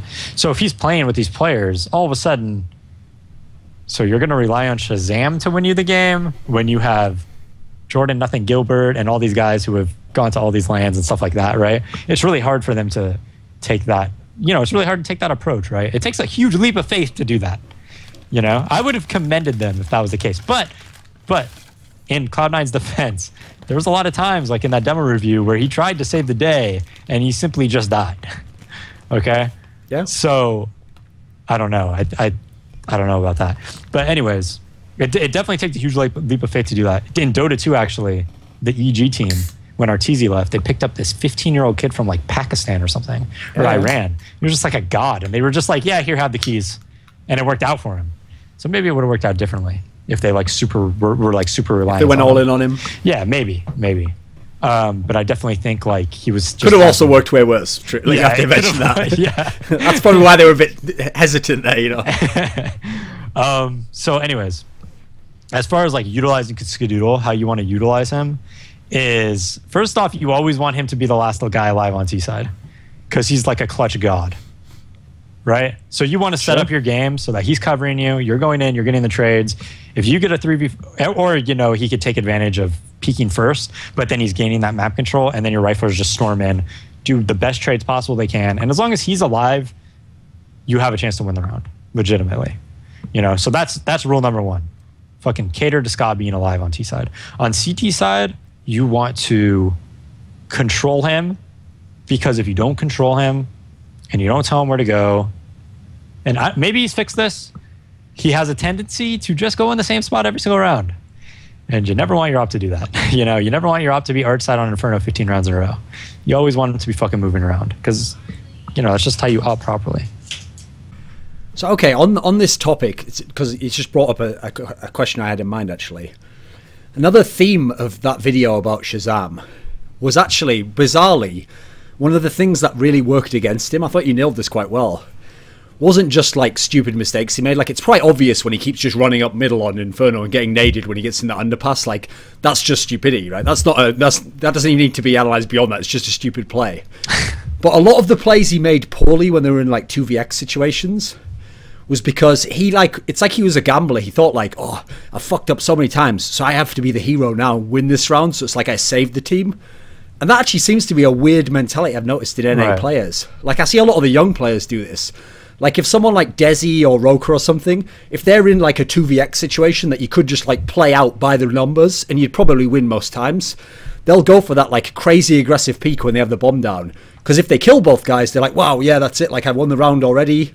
Whereas the difference is, when I think of like European players, there's not many players who would play it like a great example is like a Crims play, okay? I've seen times where if you look at the stats at the end of the game, Crims had like the best plus minus, okay? He might have had like plus 20 in a game. It happens really often. but if you went and watched the demo, you'd be like, this is fucking boring. Like, this is nothing. Like, where's the star plays? And what's funny is he'd have got the plus 20 by just like killing 2 people every round, the most boring frags, but just being in the right spot, knowing what that guy will do, playing off his teammate. But it's not sexy at all. No one's ever going to be like, oh god, and I remember the time he got the 2 really basic frags and then he got the 1 bit. That's not a hero play, okay? Yeah. Why do all the NA players all want to be like the superstar? Why do they all want to be like JW or something, you know? No, I really think it's just the easy way out. Like, I mean, I talked about it a little bit earlier. It's like, okay, well, I could try to play it like smart and intelligent, right? Or I could just fucking peek the guy and get it over with, you know, and not have to use my brain at all, you know. And it's just like the easy way out. But I don't know. I mean, there's definitely a certain type of player that plays like that, and I think Shahzam is one of them. And personally, that's one of the reasons I really dislike. I mean, obviously from the video, you guys can tell I dislike Shahzam as a player. Okay, sure. I don't like people that play like that. I don't like it. Like, I like people who play consistent CS and textbook CS, and that can be relied upon. Just how I am. I don't know. I can't really just give you like a straight up answer. I think it's just the type of players we have. You know, we have a smaller pool of players, and type of players that seem to come up to the top are those players. I really don't know why it's like that they choose to try to win rounds. Let me ask you a question that might sound like a softball here, or maybe you'll disagree completely. Okay. I actually always said, when I was talking to people from NA, when they were discussing like, oh, you know, we just lack players who are like really smart or clutch like this, I always used to say, like, as an outsider, like, just in theory, I don't have a bias towards either side of play.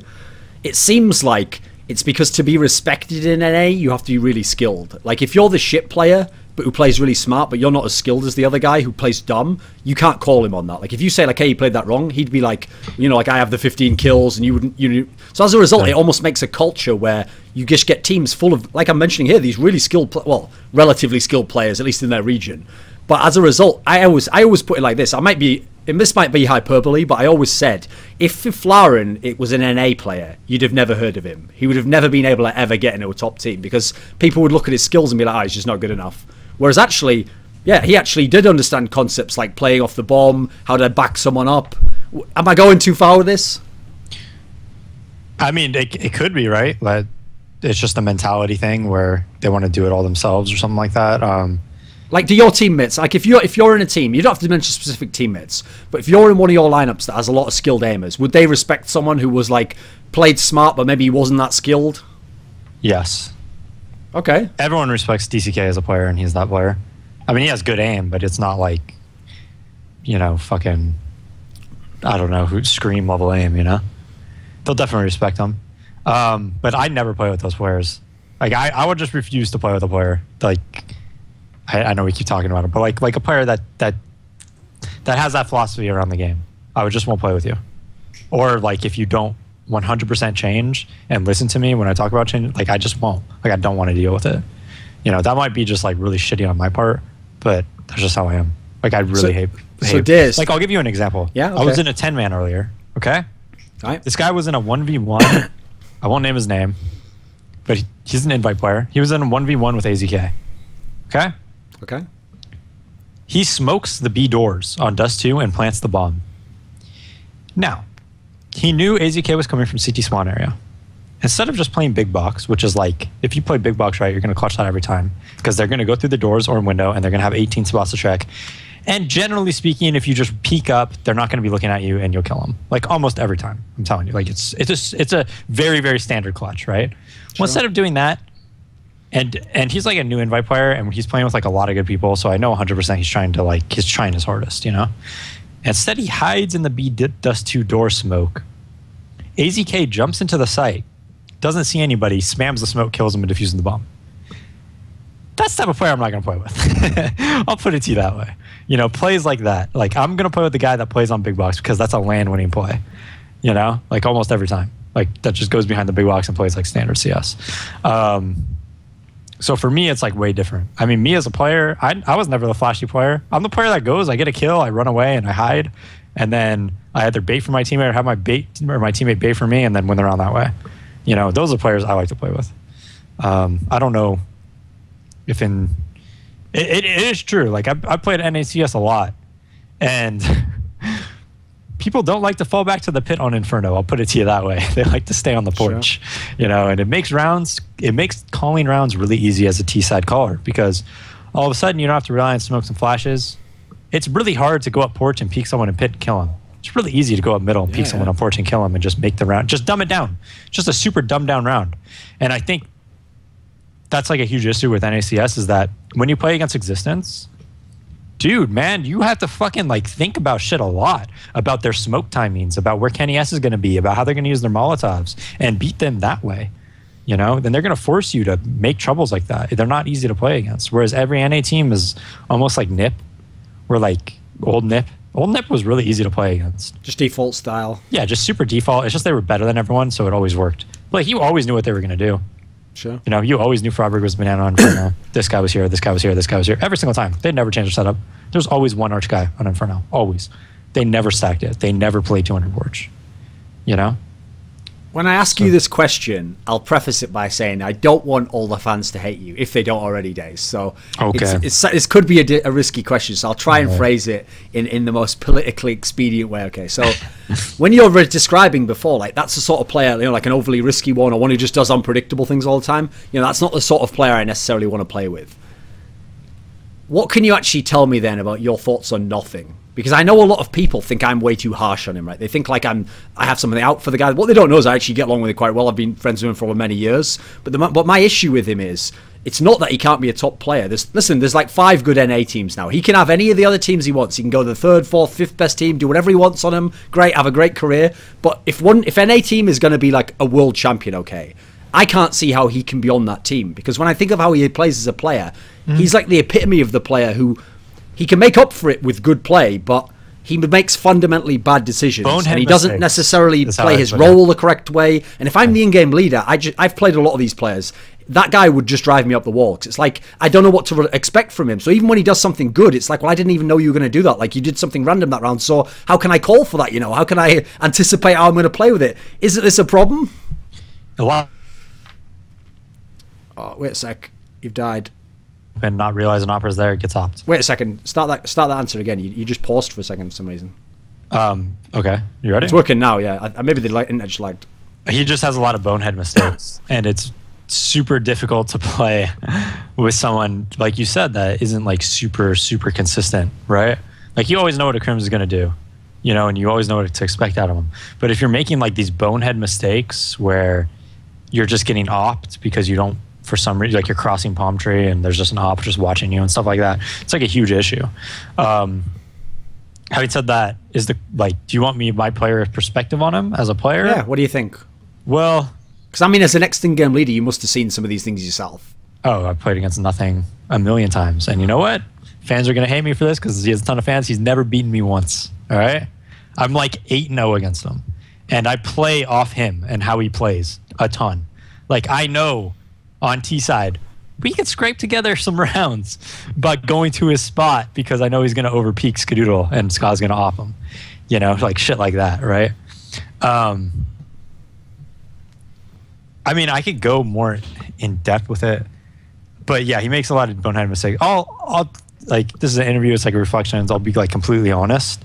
Okay. And I mean, this is going to go into like a little bit of his personal life.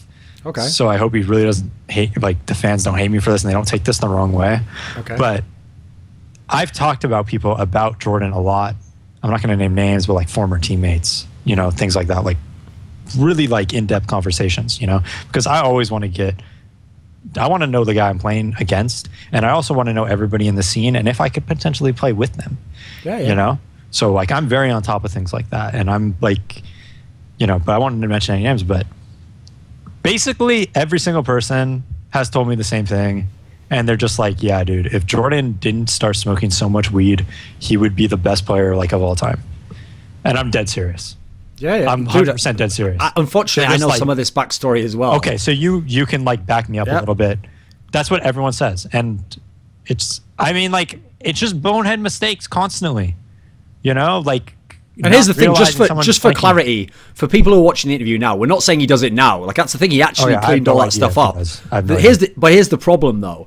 It's like he trained himself for years to play this way, and now that's just his style of play.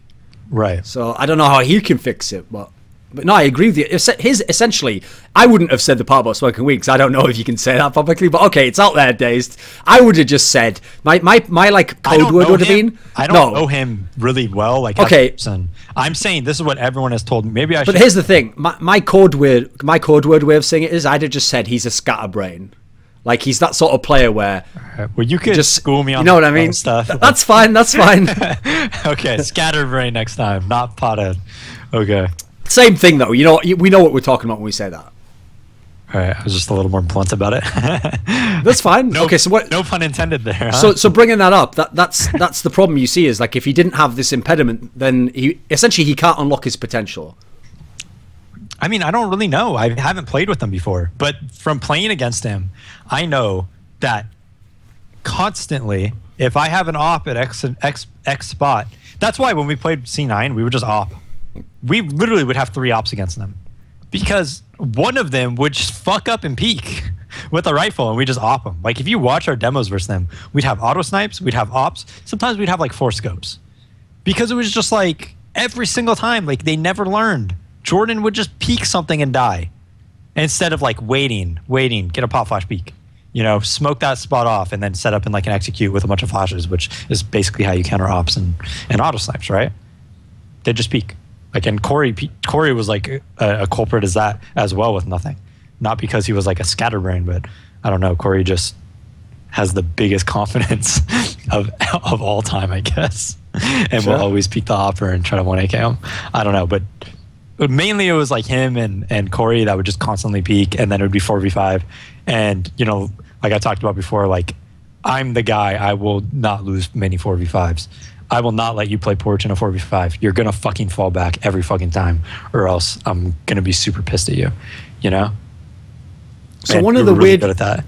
So one of the weird reasons as to why I asked the questions earlier on about like how we characterized the old Cloud9 lineup success in Europe and then like iBUYPOWER's problems is because, like you said, that you always thought your lineup was better. I always got the sense in the NA scene that the only people who thought Cloud9 was better was people on Cloud9, and even then I'm not entirely sure I bought it for them. I think they just kind of thought like, whew, they failed another major, like we get to be the best by default, you know. So the reason I asked this question is because one of the interesting things is if Cloud9 really was better and they were performing better like they were internationally, you'd think that there'd be some flow of players from iBUYPOWER to Cloud9, but it never went that way. It was always the other way. No, talent always went from Cloud9 to iBUYPOWER. Yeah, so for the first one I want to ask about on that is, if I talk to the Cloud9 guys, to this day, none of them understand why one day after iBUYPOWER bombs out of a major, Swag just says like, guys, I'm going to iBUYPOWER. They tell it DaZeD as though like you just like got in his ear somehow and you like hypnotized him like, so come over to iBUYPOWER. I know. So what happened? How did you convince this guy to leave a team that just won a map off NIP and come to the team that's gone out in the group stage? Yeah, so basically the rumor is that Hiko started the rumor on his stream that I was at the airport with Swag and convinced him. Okay.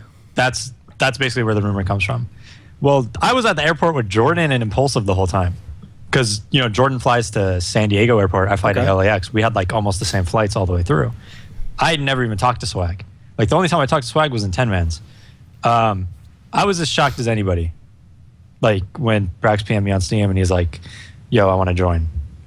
I asked him why, he wouldn't even tell me. Like why he wants to, I asked him like why he wants to leave Complexity, you know, and he wouldn't even tell me. And then he kind of like skirted around the issue. Like we know now he didn't want to play with Hiko basically. Okay. He thought Hiko was bullying him or something. I don't know.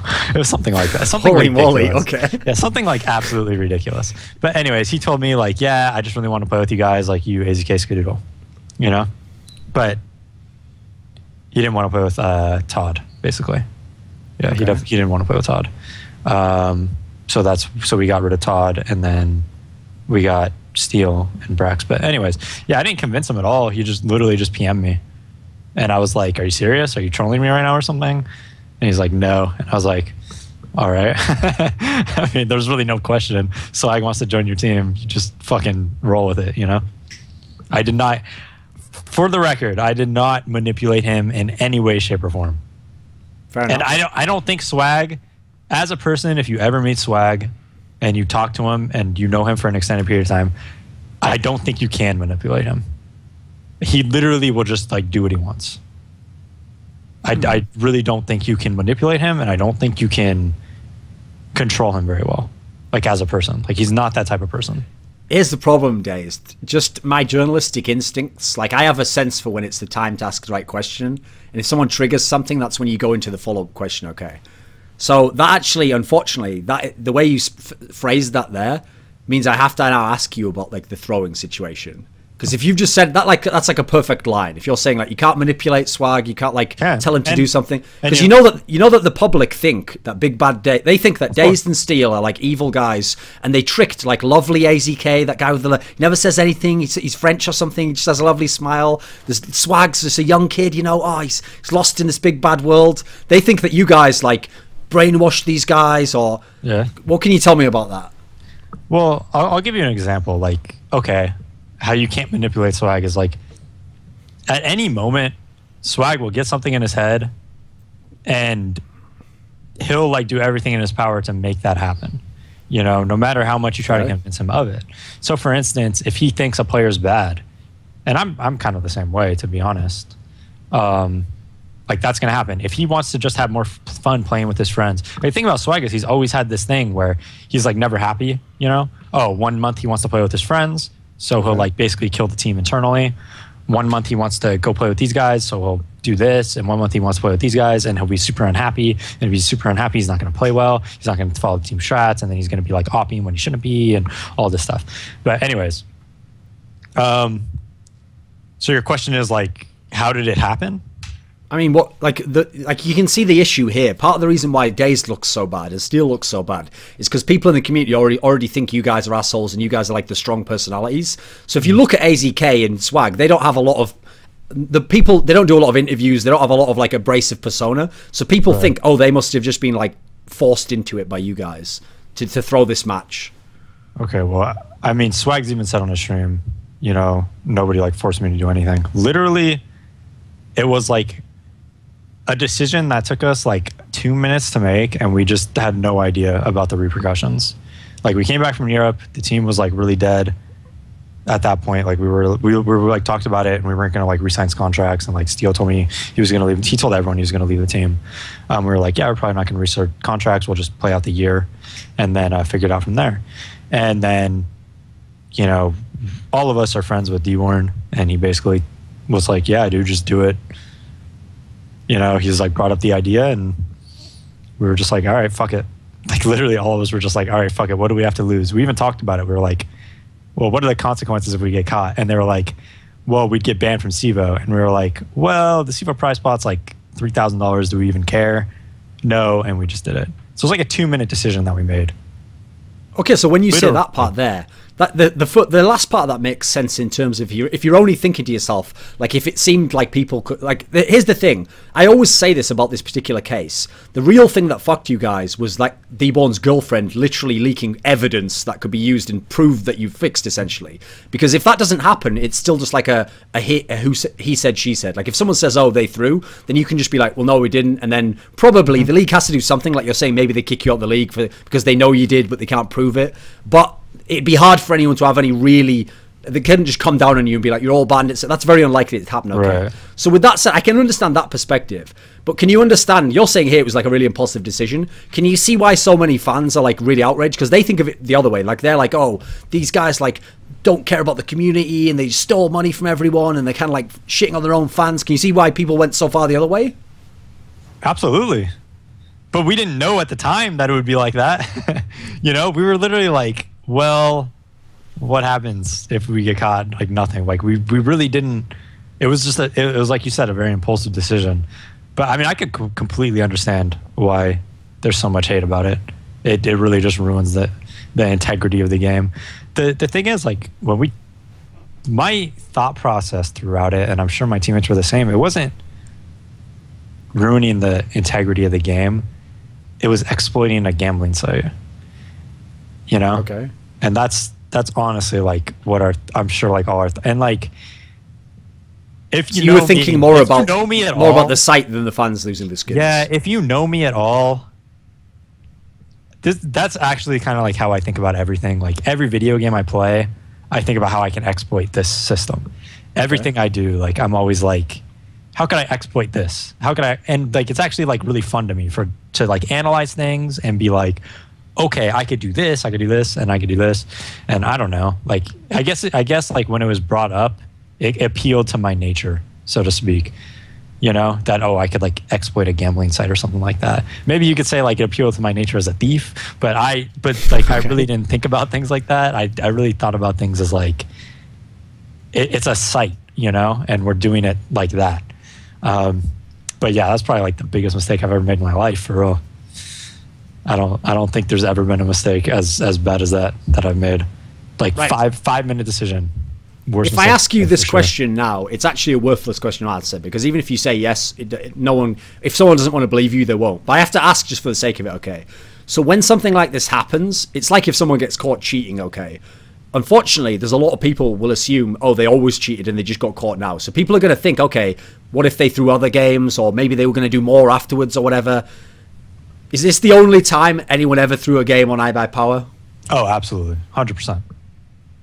I mean, if you look at our matches, I'm sure you could see we probably had like a 99% win rate or something like that on CSGO Lounge. Other than LANs, of course, but who the fuck's going to throw it on LAN? Sure. You know? So, I mean, I think that would be proof enough. And the other problem with this scenario is, here's the issue I've noticed online, because people get a little sense of who you are as a person online, but they don't get like the full sense. If people don't like someone, they can go way harsher online than they ever would if they knew the person in real life. Even if they didn't like someone in real life, you still humanize them. They're still a guy, and you know he's just like makes mistakes, etc. But when people get really harsh against you and Steel particularly, they have this mentality of like, oh, you guys only say it was wrong because you were caught, you know. It's like they want, like, you basically, if you say I'm sorry a million times now, they'll just be like, well, of course you're saying that, you want to be unbanned, you know. Like you're saying here, once you realize the repercussions, like once you realize like we're banned now, like it's fucked up the whole super team, what was that actually like? I've never been depressed in my entire life. Okay? My entire life. I've always been like a very happy person, truthfully. But see, this is the thing, like, when I say this, I haven't said this before, but like when I say this, people are going to be like, oh, he's just trying to get pity or something like that. Okay. But I mean, you kind of asked, so I'm just going to answer. Sure, yeah. Like, I'm not making excuses. What we did was completely fucked up and wrong, you know, like completely. Like, I'm not making excuses right now or trying to get pity, but I'm going to answer the question, because it seems like every time I answer things like this, people always take it as a way of like me trying to manipulate the community or something like that. Yep. But anyways, I've never, like I said, I've never been depressed my entire life. Like, I've always been a very happy person. Like, I have a great family, stuff like that. Like, I'm really blessed to have like the family I have and the opportunities I have and things like that. And I recognize that, and it's made me never, you know, have good health and stuff like that. Like, I've never been a depressed person. But when that happened, like, I was actually really depressed. I had a lot of heart-to-hearts with Josh and stuff like that, and like Deborn, about like actually how emotionally like traumatizing it was. I didn't eat. I'll give you an example. I've never had trouble sleeping. For that like week to 10 days, like probably like 7 to 10 days, I literally slept like 2 hours a night and probably ate like 500 calories a day or something like that. Like, I was so depressed. It was pretty terrible. Because I mean, from the little I know about you, like the times we've met, all the times we've talked in interviews and stuff, yeah. Here's the thing. There's other players in the NA scene. I won't be rude and name them, but I know some pros in the NA scene where if they got banned, to be honest, some of them weren't going like 100%. It wasn't like the biggest deal for them if they ever succeeded. So they'd be like, okay, sucks, but I'll find a new game to play, or I'll play just for fun. But you seem like a guy where, especially when things were going well, like FACEIT LAN and now coming into the super team, where like during those periods, CS is like your life. Like, you're spending all your time thinking about 100%. Games. How am I going to get the team better? So it's kind of like derails it all, right? Mm-hmm. Oh, dude, it took me like, I don't know. It took me like, because every time I'm playing CS, because we're at this level, I'm doing something productive, essentially, right? Like, if I'm playing CS and I'm just deathmatching, it's productive. If I'm streaming, it's productive. If I'm watching demos, it's productive. If I'm making videos for my site, it's productive. You know? And it took me like 2 months to just be like, what can I do now that's like productive? You know? And like, you know, I've been banned for like 5 months now, and probably just within the past 2, it probably took me 3 months actually. I was just sitting on my ass, like, I don't know. Because CS was my life, I had to like transfer my energy to other scenarios and other things. And it took me like 3 months to do that. Yeah, and like just the past couple months, I've like, I guess, I mean, I don't want to say like I moved on or like came at peace with what happened or whatever, but I mean, kind of, right? Like, it's the past, it happened. I'm going to take my licks, and if we get unbanned, we get unbanned. But other than that, I'm going to try to move on and just try to live my life and have fun, you know? Okay, so I'll remember this point, but I want to skip back in time a bit, because basically so far, here's the problem. We did all that lead up, and then because you asked that question, it was just a really perfect timing to go into the throwing shit. No, it actually was. You're right. But the problem is, we've now missed out the best part of being in iBUYPOWER, which was this run where you went to FACEIT. Because this was European LAN. The great thing is, it's like you actually made it further than Cloud9 had ever made it in any European LANs, so that was pretty sweet, right? So what happened at this LAN? How did you get to a final and almost go 5 games with Fnatic? Well, first off, when you say European LAN, you say in Europe, but at ESEA there was Euros. So. In Europe, that's the key thing, though. We all know once that border's crossed, certain players, things happen to them. That actually makes me kind of salty. Is like one of the things is like I'm actually like super patriotic. Like like even jokingly so, I'm very patriotic. You know, like fucking America's the best. You know, typical like American type person. And it kind of sucks that we can't like I can't like protect home soil, as I call it, you know, because every ESA LAN with Euros, we got second, we lost to Nip in the final that one time, and then we got first, beating Titan, and then we got first again, beating Virtus.pro, Fnatic, and Complexity and Navi. You know, well, we didn't play Navi, but anyways, NIP instead of Fnatic, but yeah. Oh, there was okay, but yeah, not Fnatic. Sorry about that. Mix it up. But it kind of sucks that I couldn't protect home soil. Okay, anyways, so the question was, how do we go at like FACEIT LAN and stuff like that? How do we feel? How did that come about? Because this is like the one time everything came together. This is the thing, okay? If you'd have told me those stories before, like, in the major, like, just because it was best of one, there was these problems, I'd be like, okay, that's your perspective. But part of me would also be like, yeah, but it's easy to say that, you know, if you're always losing. Like, every pro player thinks they should do better than they should. But everything did come together at this LAN. You did really well. Even in the group stage, everyone remembers, you played Fnatic super close even on those maps you lost there. It was like the ultimate LAN for iBUYPOWER in Europe. No, we didn't play Fnatic in the group stages. We played LDLC? LDLC and we beat them, that's right. Wait, maybe we did. No, you played Fnatic. Yeah, you played them on Dust2 and Inferno. Fnatic, and then we played LDLC in the first best. Yeah, you played Dignitas and Fnatic in the group stage. Dignitas and Fnatic. Okay, yeah. Sorry about that. Yeah, so remember how I was talking about how like from the majors we learned, and like I learned specifically about how to just approach it and stuff, be a little bit more gimmicky in the best of ones, you know, play a lot more off tendencies, honestly watch more demos than I've ever watched before and really like study them more than I ever did before and play off like that. So it kind of accumulated, right? Like all these times of losing in those best of ones, you know, kind of accumulated into having a proper mentality going into FACEIT. You know, because let's be honest, like the FACEIT format is very much like a major almost. You know, we played Dignitas twice, and then we played Fnatic twice, and then we went on to the group, past the group stages. You know, like I guess it's like 2 best of ones, right? But it's like pretty damn similar. Like you're not playing a best of 3. It's pretty similar. So I really think like just the preparation aspect of it, like brought us over the edge and brought us over the hump.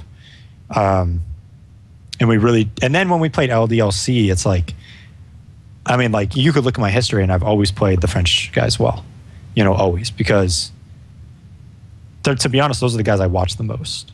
Like I watch Existence the most. I watch Shoxy's teams the most. I watch those guys the most because I really respect them a lot. And so I always had a really good read of how they played. And I really think that helped us to get past LDLC. So the preparation aspect, to get past the group stages for sure, and then the best of 3, you know, like we won 2-0 versus LDLC. I think the first map was like 28 rounds or some shit on Inferno, right? Or not 28, like 38. I mean, it went like triple time, I think, right? It was pretty crazy. Overtimes. You had 50 kills. Thank you. I forgot about that. Actually, no, I didn't. Just being modest. Okay, fair enough. But yeah, so LDLC and Inferno was a strong map for that. How did you beat him on Inferno? What do you think the key in this match was? Not to like super brag and you know, but like I literally knew exactly what they were going to do every single round. Just every single round.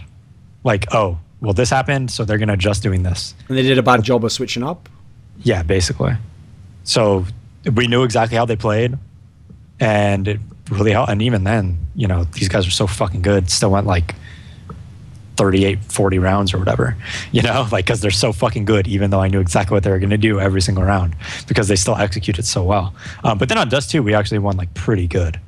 Like, I think the end score was like a decent amount close, but we won T-side like 13-2. And again, it was just because I knew MBK would be pit solo. I knew this guy would be here. I knew this guy would be here. I knew exactly how Kimoshima was going to play mid B. I knew exactly where the guy was going to play in B. And it was just like, it was pretty straightforward to call against. And also, when you know how people play on Inferno and Dust 2, you actually can exploit it. Now, had we played a map like Cash even, or had we played a map like Overpass or something like that, or Mirage, I'll be honest, like, I have my shortcomings.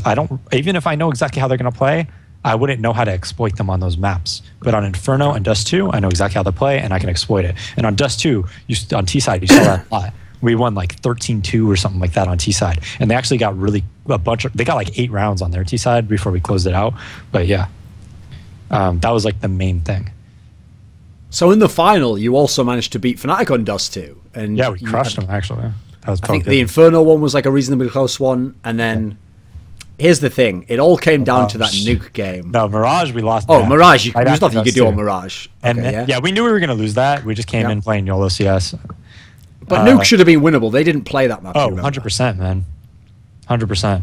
And also, if you remember the way that game went, you had the huge CT lead on the first half. And there was these 2 rounds that I want to ask you about, okay? There was one round where they literally had an AWP and pistols, but the AWP guy just killed everyone. Really? I think he went outside. Fuck. And then the last round, this is the one I really want to ask about.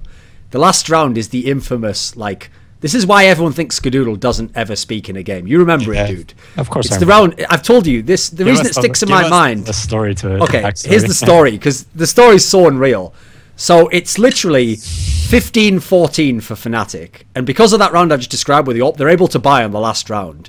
But if you just win this round, you've won already, okay? It's going to be overtime, rather. And you're on CT of nuke, which is obviously very winnable to win a CT. Sure. So a scenario happens that I even said this, I think it's right. In any version of CS that had nuke, this has never happened in history, okay? I mean, obviously in some of the other versions it didn't have the same secret, but never in history has a terrorist team had 5 people alive and on a gun round planted with all 5 alive, lower sight, while all 5 CTs were alive, upper sight, in a competitive game where people aren't just like noobs, you know. That can never happen because you can't get to the lower sight without meeting someone usually. So the way it happened was they smoked outside.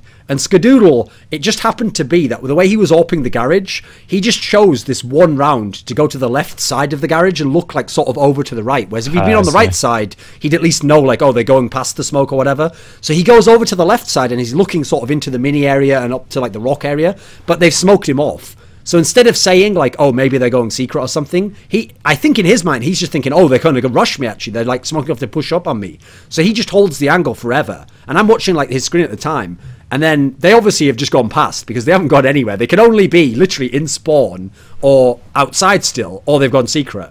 And you told me after the game, I still remember this, you told me that you were just like sat in ramp room and you were like, well, we haven't seen anyone, so where can they be? And you just thought to yourself, like, Skadoodle, have you seen them outside? Like, could they be outside? And he was like, maybe. And then as they said that, that's when it was like, bomb has been planted. And my heart sunk. My heart just dropped, man. That's one of the most insane, for the last round of a tournament as well. It's one of the most insane stories that I've ever heard. Yep, it was pretty heartbreaking. But this is why people probably hate me for loving Scott so much. Like, I don't blame Scott at all because, well, like, to get to that point, he did so much, you know. So it's like, yeah, he fucked up, but to get to that point, he was just playing like incredible CS. So, I mean, it sucks, and I wish he would have called it, but that's not something like I'd ever harp on him for, you know? Sure. Like, I don't harp on him for it. Like, I never. I mean, I'm not shit talking him. I just think the story's insane. I just think it's a funny story, you know? Yeah, it is. He actually messed up on Inferno too. We lost 16-13 on Inferno, and they were ecoing, and he jumped over the car, and they jumped through the smoke at bottom B, and then he died to him. Oh, okay. And then we lost. The JW got the op, and he killed us all, and they planted the bomb. You know, because we like left B. Me and you remember how I talked about we put Scott at this car, and then us four would be at A. We didn't know they were saving though because we won a bunch of rounds in a row. We thought they would all have like AK armor, but they went for like a pistol armor probably type buy, and they just jumped through the smoke, killed them, got the op, got basically a free plant because we were super over rotated, you know, and then won the round that way. But again, like to get to that point, like he was raping them. So one mistake, I don't harp on it. So here's the problem. You got basically, cheers Swag. The worst thing Swag did wasn't even throwing. I'm joking there. It's the worst thing he did was ruin my chance to see what the actual average for that team should have been. Okay, because here's the thing. The story behind the scenes, for people who don't know, is that like Steel was going to leave after the major anyway. Like that was over. But that means you would have had 3 tournaments in a row. So you had FACEIT where it all went super well. You got super to the final. You did really well against LDLC, Fnatic, the 2 best teams. Then you had ESWC afterwards where you got to round of 8, but you lost some close games to Na'Vi. Okay, that one's not as good. It was super close though. But here's the thing: that's 2 results. I need the third one to get the average. Like if the third one, the major's good, then I know how legit the team was. And of course, last minute out of nowhere, you kind of referenced this earlier. Swag just like wakes up, and today he's like a different Swag. He's just like, today I'd like to play with Nitro and DaZeD. Yep. And at the time, here's the thing: the context doesn't even work anymore. Now people are like, well, Nitro and DaZeD are good players. At the time, people were like, who the fuck is Nitro? Like, what? He hadn't even played any lands or anything, had he? Right. Like, so, like, explain that to me. You could just come online one day and they're like, yeah, by the way, mate, yeah, you're out the team. We're getting Nitro and DaZeD. Yeah. Well, literally, I just got like a message on WhatsApp, and they're just like, yeah, we're going to replace you and Steel with Nitro and DaZeD. And I was just like, do you have any reasoning as to why they do it? Because like I'm saying, surely they would think to themselves, we just had these good results. Maybe let's go to the major with like our one team that's working and see if it can do it. It's like, because like I said, like, well, okay. When we were talking about it before, you're talking about like how AZK is just like whatever. He 100% is. Like he'll just go with the flow with whatever happens, you know? Okay. Scott told me, like, I actually talked to Scott after this, and he's like, yeah, I really, really, really didn't want to do it. But, and Scott's not the type of guy to lie. Like, I 100% believe him. And he's like, but, you know, Swag was talking to AZK, and he got him on board, and then it's like, well, what am I supposed to do? You know? So, basically, yeah, that's what happened. Swag just thought they would be better for whatever reason with Nitro and DaZeD. I really don't know why. I can't tell you. They didn't tell me anything. You know? They really didn't. And then... Swag just seems like the most baffling player I've ever heard of here, dude. Yeah, no one knows what any of these moves mean. That's because, like, he doesn't elaborate on it. It just happens, and then, like, nothing is said after that. You know? Like, if I'm going to give you a reason, I'm going to try to go in depth and explain it and explain my thought process behind it. Never gave, like, a reason or anything. You know? He's just like, I guess he thought they'd be a better team. I don't know why. And the thing that fucking sucks so much is because we would have, no offense to Penta and who was the other team in the group? Dignitas. We proved that we could beat Dignitas. Okay. Yeah. At FACEIT, we beat them, and we should have beat, you know, we proved we can compete with them and beat them, right? And then it was Penta. That was my chance, dude. It was get out the group? Yeah. That was my chance to get in a fucking best of 3 after I boot camp for a week for a major. And then it just snowballs from there because you're in that fucking upper pool of teams. That was my fucking chance, man. I was so salty about that. Like, so fucking salty. Because, like, I really do think we would have beat Penta. Like, 100%. Like, I really think so. Okay, then. Without... Again, this will sound like such a softball. But what did you actually think of their performance at that tournament? Because here's the thing. I don't know if you know this backstory, but apparently they actually... dude, it's like I went back in time a year. You remember Dreamhack 2013, the storyline? Like, dude, we've won like 20 scrims in a row. We're totally going to rock this major. And then they bombed the group stage. Supposedly, they did the same thing again. I've spoken to like Nitro and those guys. They told me that their scrim session before that tournament, even with that... to me, retarded lineup. They told me that their scrim session was like out of this world. Like they were just rocking like Virtus Pro and stuff, like wrecking them completely. But they did the classic like ultimate breakdown on the last map.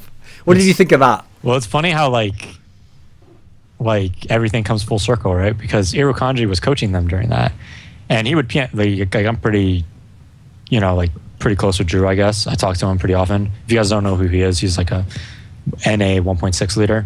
And played a little bit of Source with Manajuma. He's the one who got Shroud notice and stuff like that and invite. But anyways, I would like talk to him during the boot camp and stuff like that. And he would tell me like, yeah, they're just wrecking everybody. And he would tell me the exact same thing I thought when I was on iBUYPOWER during the scrims, like when I first joined. We're just wrecking these people, but in the back of my mind, I'm like, there's no way it's gonna work on land. I'm literally just calling like, okay, 4 outside on nuke. Fucking shoot them in the head. Fucking win every scrim doing that, you know? Then I'll land, and in the back of my head, I'm thinking like, yeah, it's not gonna work. And then they basically had the same thing happen to them at the, you know? Like Irokanji was like, yeah, I mean, I don't really think this is going to work on LAN. And I'm like, yeah, this is what happened to me before. And then he's like, well, am I really able to say anything? Like, they're just fucking shitting on Virtus Pro. How do you tell them after they just win like 20-10 against Virtus Pro on like 3 different maps that you're playing CS the wrong way? You know? So it just came full circle.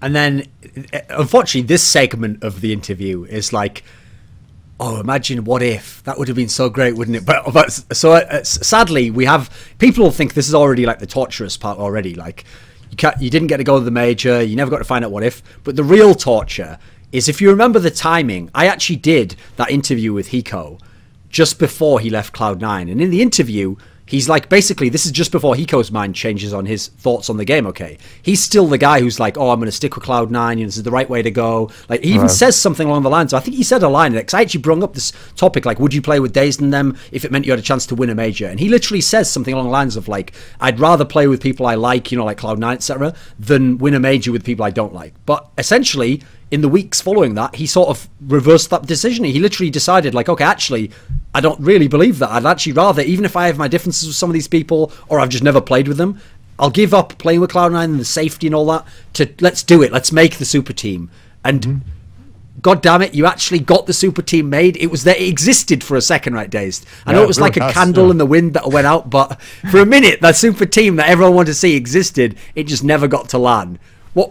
How did it come about? How did the super team come about? Because I've heard these weird stories, dude, that are like shadowy cabals of people at ESEA LANs discussing teams and who might be on them. And how did this super team actually come together? I'll tell you exactly what happened. So let's see, when does it start? Okay, yeah. So Hiko PM'd me on Steam, or basically after they bombed out of those groups, you know, I like talked to Ska a little bit, and I'm like, you know, I was like, I mean, that really sucks. Like, I missed my chance to get out of the groups. Like, I was basically told him what I told you before.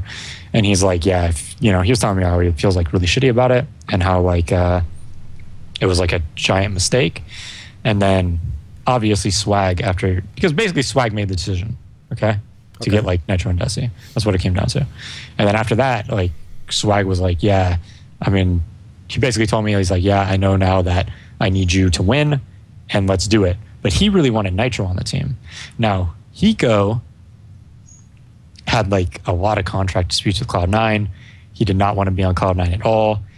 Apparently, they had like a huge blow up in a hotel room, you know?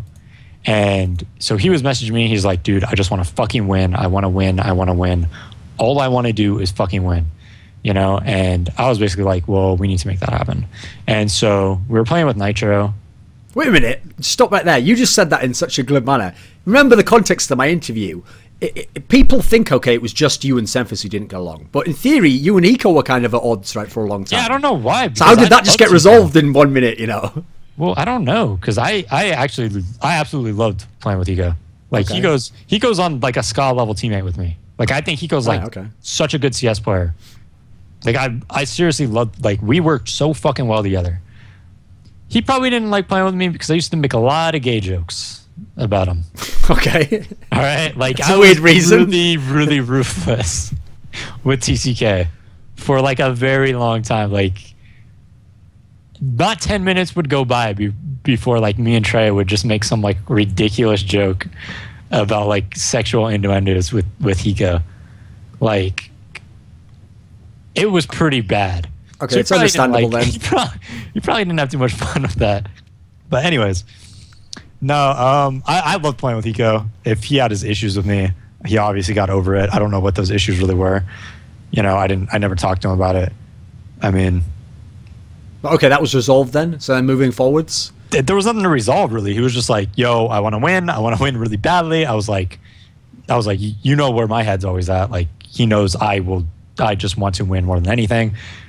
You know, and really like do well in Europe, like we were talking about it. And Swag really, really wanted Nitro, and I had to do like, as Hiko would call, like a big dick play, because Nitro is really insanely good, but the roles just don't work out that well. And I think Hiko's a better player, simply put. And like the roles really wouldn't have worked out that well with Nitro. And I literally told Swag, I'm like, yeah, okay, I know Nitro's really good, and I know he's like your friend, and I want you to be happy while you play and stuff like that. But we're making this team to make the best team possible. And if we're going to do it, we want to go full force, and we want to put our best foot forward. And having Hiko on the team, he's probably America's best player along with Ska. You know, no offense to you. Or like, you know, okay. I didn't phrase it like that. I was Fair like, enough, he's one of America's best players. Like, I didn't tell him like he was better than Swag. Although I do think Hiko and Ska are the two best NA players. Yeah. But I didn't tell him that there. You know, I told him let's put our best foot forward, and I'm sorry, I'm gonna have to say like I'm not gonna play without Hiko. And I told Ska the same thing. I'm like, look, if you guys want to play with me, and they really, really wanted to play with me, you know, they weren't like 100% sold on Hiko actually. I was, hey, AZK was whatever, you know, AZK is. But I was like, you know, because they played with, you know, I showed at the boot camp, they know what he was capable of. But I was like, yeah, I'm not gonna play without Hiko. And so I kind of did as Hiko would call it, like a big dick play. And then I had more reasons to that. Not only do I think Hiko is a better player, even now, than Nitro, he fit in better with our roles, okay? He had more experience. And when it comes to picking organizations, Hiko has every single connection in the game. Like, we literally just have a pick of the litter if we have Hiko on our team. His stream, his social media, all that stuff, that goes a long way. And when you have the best organization possible, that helps, you know? Like, if you have a great organization, they could propel you to win, you know? Like, they'll put you in the right... If they've been a part of a winning team and a winning organization for a long time, they know what the players need. And I felt like we could learn a lot from that, you know, from a really good organization about just how to win. So yeah, like there's more than just Hiko being a better player and fit, in my opinion.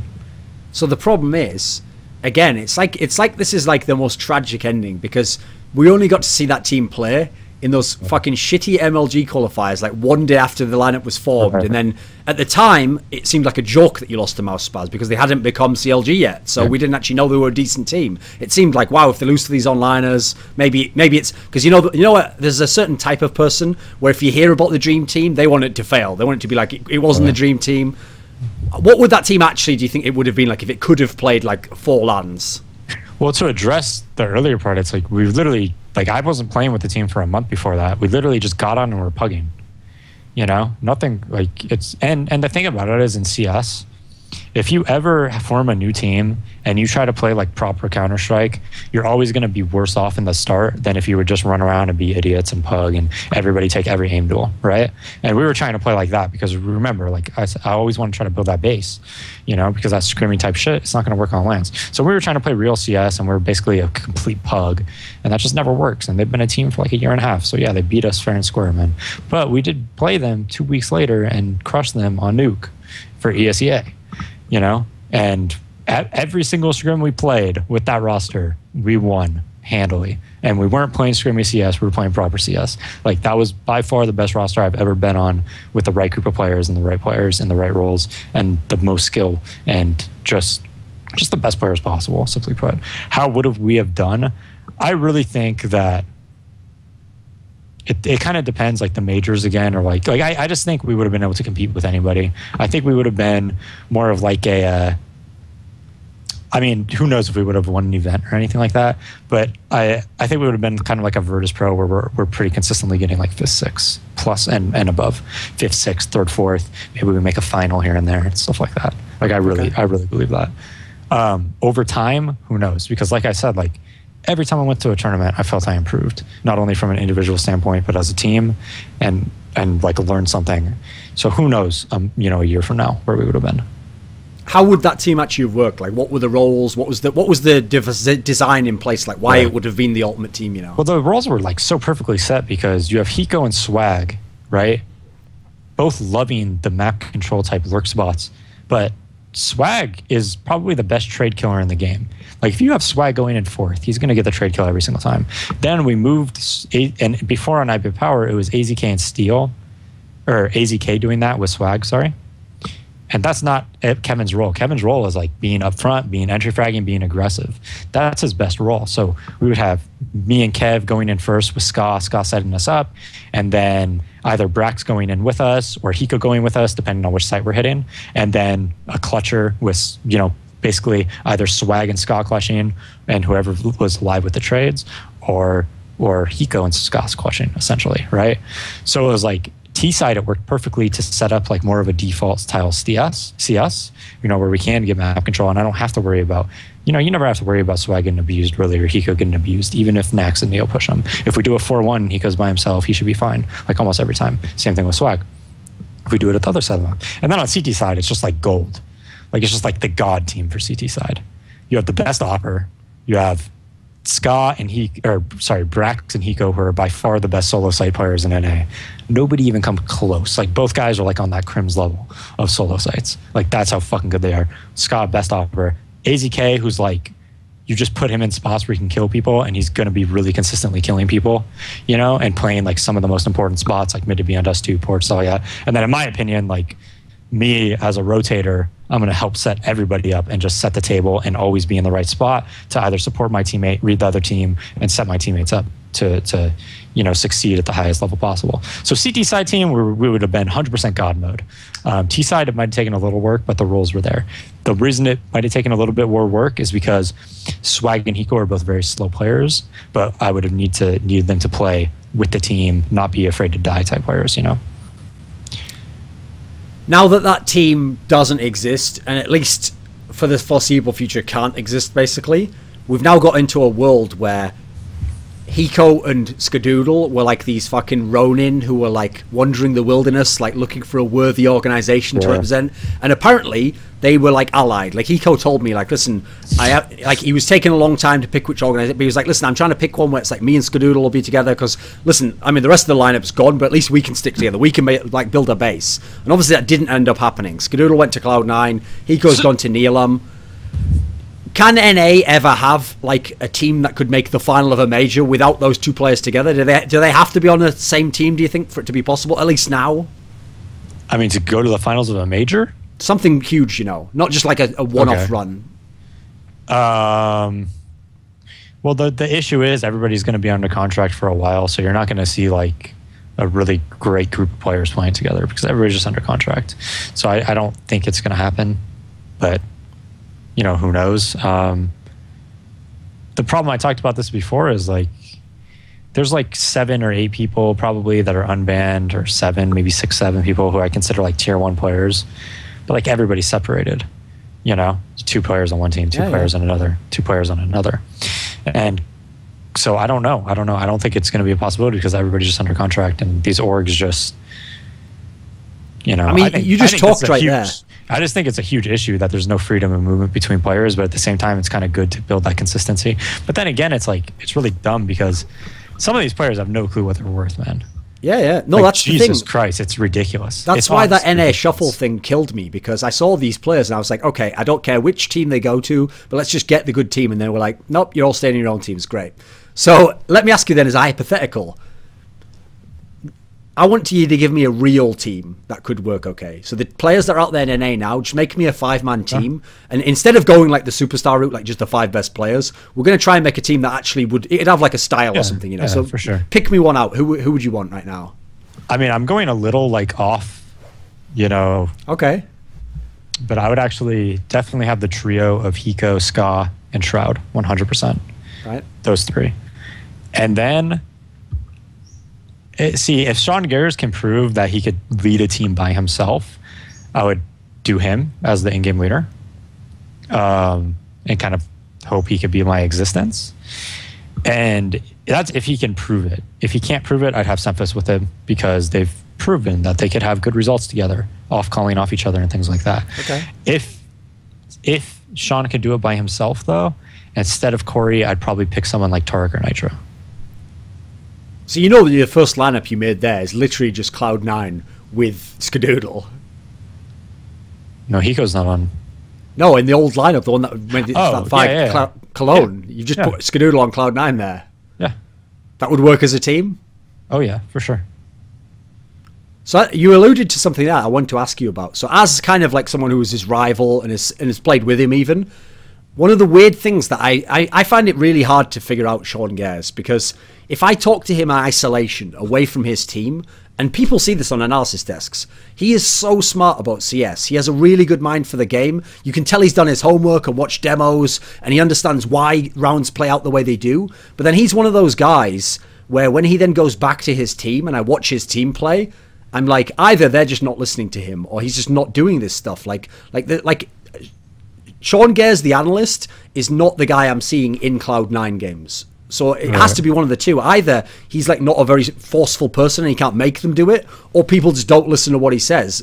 Can you give me your sense on seangares? What do you think of him? Okay, well, I played with Sean for a little bit. We got 3rd place at ESWC. We won ESA LAN, I think. No, that was when we had Frost. Okay. Well, we got 3rd place at ESWC. Top and 6 then we got at the Copenhagen Games, I think. No, that was with Frost. Oh, that was also? Okay. I think, yeah. And then we won like some LAN, the Plantronics LAN, to go to ESWC. Okay. So I've like, I played with them for quite a few months. So like, one of the things that didn't work with me and Sean is that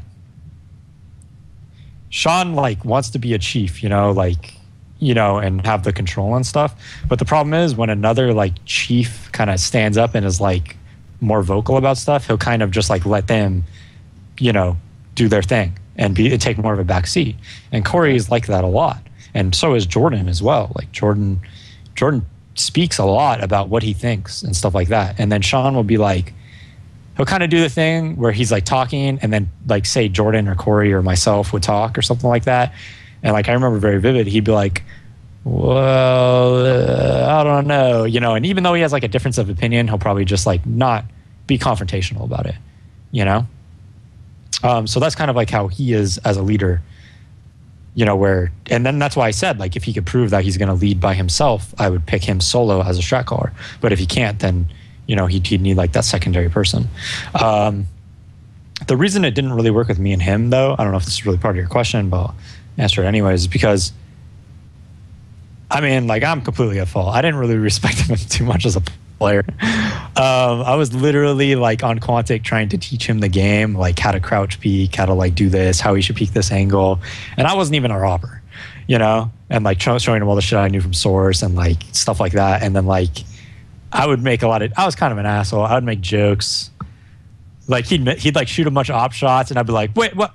Sean, is that a decoy grenade on the ground, or is that you or something like that? I was kind of a dick. So I didn't really respect him too much, like skill-wise as a player. And then I would just, and I think because of that, I would like I'd be like, well, I don't think we should do that. I think we should do this.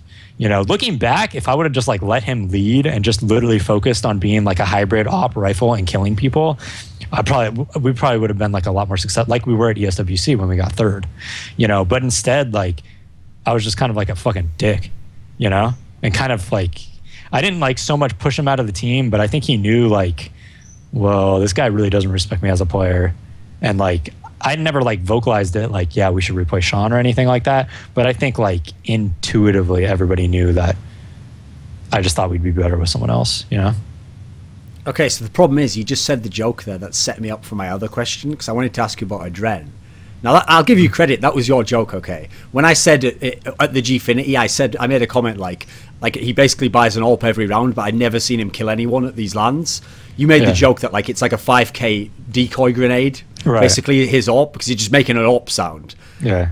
It's the same scenario, but to a lesser degree with AdreN. Because here's the thing, I actually respect AdreN's knowledge. When I've watched his videos, when he breaks down flashes, this guy's totally on point. He has a really good sense for the game. Like when something changes in the game, he's really good at seeing like how a map will play out. Seems like he's got a really good mind. But again, even worse with him, when I see him at the European lands and I see like the strats they're calling late in the game, I don't see any of that stuff. I don't know what happened. Can you give me some insight? You played alongside him. Do you want me to talk about just him personally or the team and my thoughts on that? Whatever you think of is the issue there. Because, I mean, like I say, why isn't the guy that I see in the videos appearing in the game, Well, it's not just the videos. He's, like, insane. The thing is, he's not an online player, but, like, online, he's great, right? And at ESA LAN, he's great. In NA as well, especially, he's always good, yeah. Yeah, ESA LAN. What do you think happens to him? You have a theory? Well, after playing with him, I think he gets... It's not even like he gets super flustered or anything, but... the way he speaks and calls produces so much panic within the team. Like just like yelling and like, no offense, like he kind of has a high pitched voice when he yells and stuff like that. And you can't hear anything. He's just like, one oranges, one oranges, one oranges. And I think that kind of hurts a lot on LAN when you have someone just like screaming maniacally almost.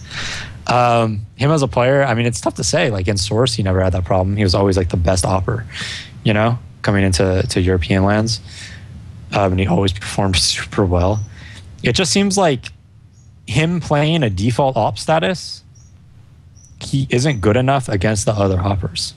Like, for instance, if he's holding car on Dust 2, you know, or A ramp, like car on Dust 2, for instance, like another opper will come and peek him and kill him, you know? If he's like B tunnels or something and he's opping the platform, like a guy will just come and kill him. Like he's just not able to pull out the individual plays on land for whatever reason. Like he just dies to the other people peeking him and he's not able to win that gun battle. And I think that's consistently happened for like 2.5 years now on land. And I think he's actually going more to much more of like I think he should just rifle, to be honest. It's like a lot easier to rifle than op on land, in my opinion. Yeah. I'd really think he should. And even like in the demo I analyzed, they're passing the op around a lot. He's not even using it 100% so much. But in the demo that I analyzed with him, you know, he was like 0 for 4, 0 for 3, all in gun battles that he could have won versus other oppers. And I mean, that's a huge deal. That's like a huge deal. If you go 1 for 3 there and you win that round, it could be a money fuck round. All of a sudden you could string together more, you know? So I don't know. I mean, I don't know what his issue is per se. He's just not winning those gun battles. Simply put, I don't think he plays like super dumb CS or something. I don't think he plays really online CS online. But for whatever reason, he's not winning those gun battles. So I keep kind of referenced before, the last couple of months you've been cycling up like more content, more videos, doing more of the netcode guide stuff. It's obviously it's a good way to kind of channel like interest in CS and keep yourself in the game, etc. It's like a really good way to keep your mind active. Is there a part of you, even though we don't know what the status of the ban is, etc., like, is there even a small part in the back of your minds, like, okay, let's say in 2 years I get unbanned, I still want to be like in the game enough that I could potentially come back or I could do something again if I can get the chance? Are you thinking that at all? Well, I DM like every day, so like my aim's like just as good as it always has been, you know. So I mean, if I get unbanned, I could just play right away. It like wouldn't be a big deal at all. Do I do it if in case I get unbanned? I don't know. I honestly, most of the way I use, or the reason I do it, and I know this sounds weird, but it's like, I really feel like I built so many years building this skill that I'm at now.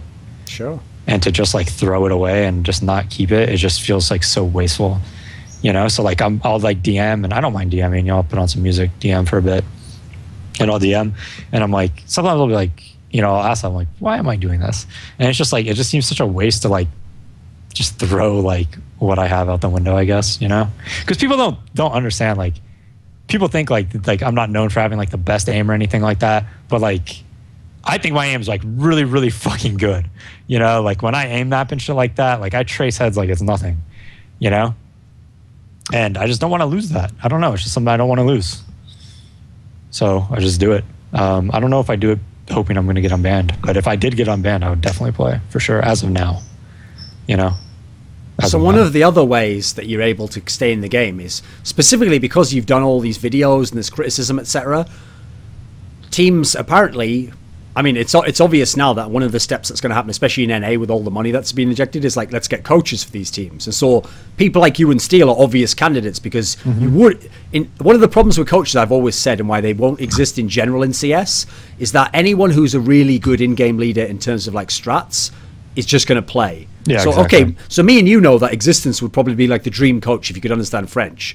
But if Existence is good enough in that sense, he's going to be like, well, I'm going to keep playing then. Like, exactly. It's awesome to play the game. Yeah. Why would he coach? So it's way more fun to play than it is to coach. So as a result, the bans actually put you two in a position where it's actually like you're the ideal people to be coaches because you would be playing otherwise. But now you can help some of the other teams. But I've heard, and I kind of guessed this, that because of the ban situation, and then add in like teams are going to go to majors, teams can't really officially be like, oh, DaZeD is our in-game lead. Like, that's like death to do that. So if they're going to involve you, it's going to have to be like behind the scenes, or maybe you're like an analyst or whatever.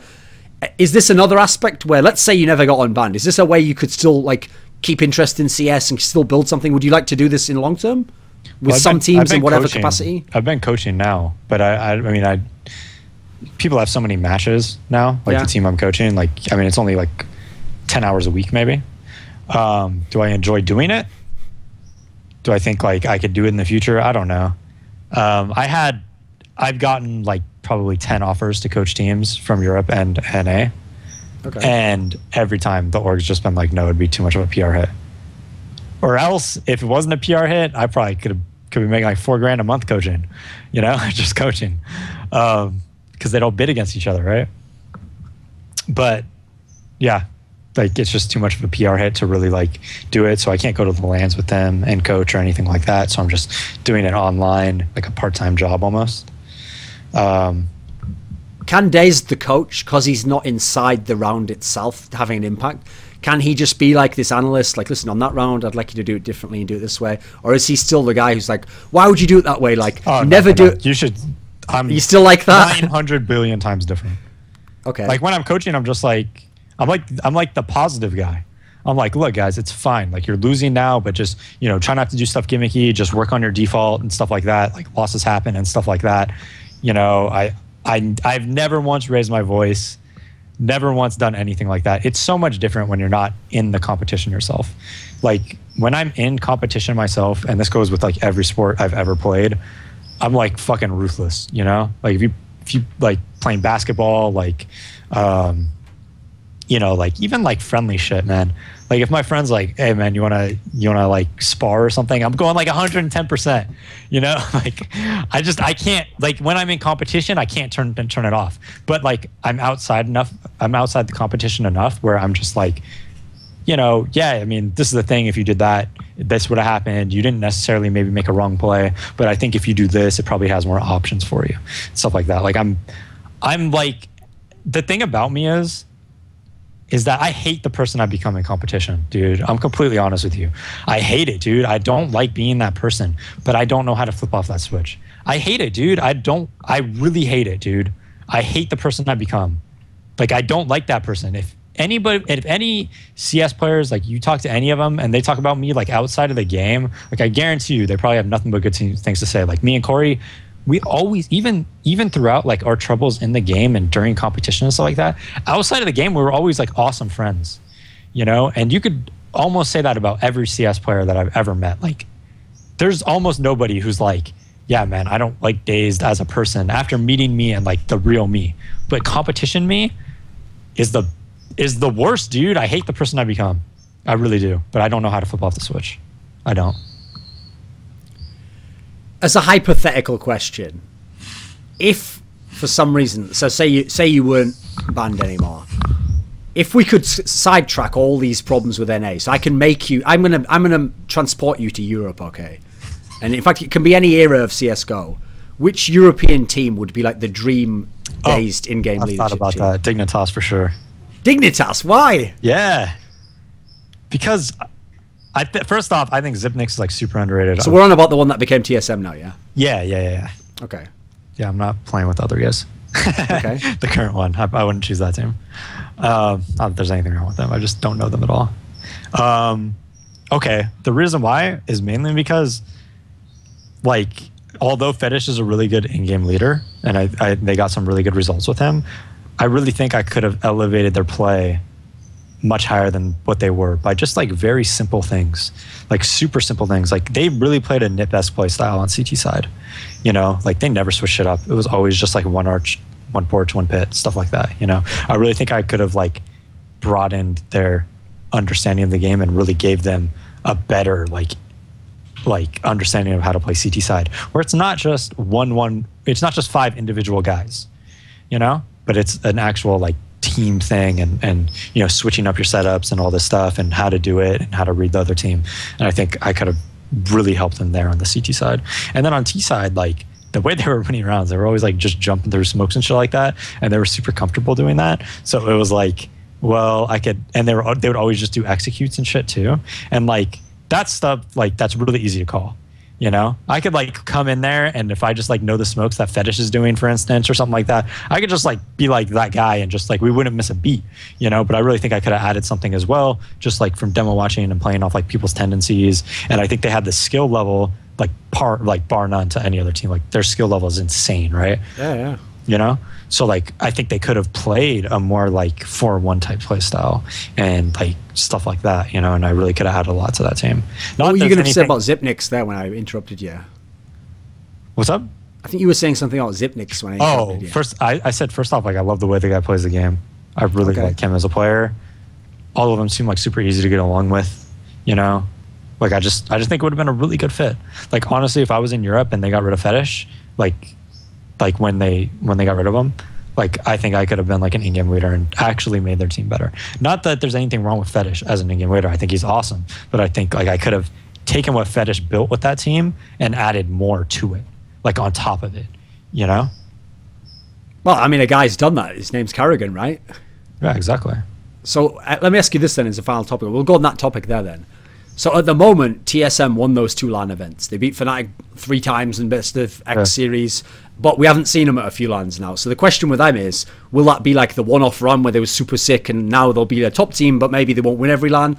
Will they become the new Fnatic? Will they be the new dominant team? What's your sense for it? What do you think if you had to bet your money? Do you think it'll still be Fnatic, or do you think it'll be TSM, it will be the top team? I don't think it will be TSM. It was just a one-off that they kind of had a sick run? Well, I don't think they're going to be like that Fnatic Envy type thing where they're always placing first and second. I think they'll be more like a Virtus Pro where they're making the occasional final, but they're always placing really well. A lot of the things that people don't understand about these, like a lot of the time the results, especially because you're playing so many tournaments, right? And like at majors, you see this a lot.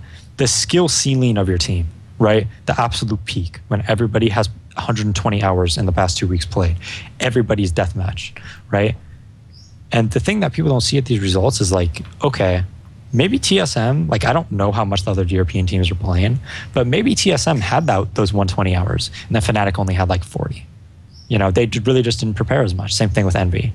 You know, they were taking their time off. Like they're going to the tourneys, yeah, but they're not super prepared like they would be at like a major or something like that. Same thing with like Virtus Pro. So a lot of the time when some of these teams win, it's because they're simply putting in so much more time than the other teams for this month or 2 month period, and the other guys don't want to get burnt out and they're taking a little bit back and stuff like that. Did that happen with TSM? I don't know if TSM is putting in much more time with the other teams and these guys are kind of chilling back a little bit, but it's definitely like one of the theories that I have. You know, and I really do think like when all the teams put in 120 hours in those 2 weeks and they've been boot camping for 2 to 3 weeks and they're all at their peak, I really think Envy and Fnatic are the 2 top ones with NiP third.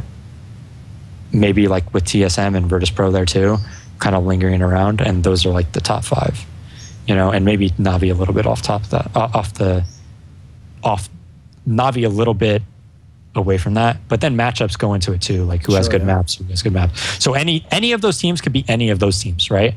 All of those teams can beat each other, but I do think like Envy and Fnatic are above them when everybody's at their absolute peaks. So like at the next major, this is the real test we'll see. Yeah, I think so. But even then, like sometimes Envy goes to these majors and they don't practice nearly as much as you think they do. Like they really don't. So we'll see. Okay, so final section. Do you have anything you want to mention? Do you have anyone you want to mention? Do you have anyone you want to shout out? Anything like that? Okay, well, first off, thank you for having me on, dude. This is a long time coming, I feel. We've been talking like back and forth about doing an interview on Twitter for a long time. Besides that, you know, thank you guys for all that are watching this. I hope you can enjoy it as much as I've enjoyed it. Like I had a good time. I didn't realize we were here for over like 2 hours, man. It's been a long time and the time just like flew by. So I had a good time. If you guys want to talk to me on Twitter or anything or my stream, check out DaZeD. And if you guys want to learn from me specifically, you can check out my website, which is necoguys.com. That's about it, man.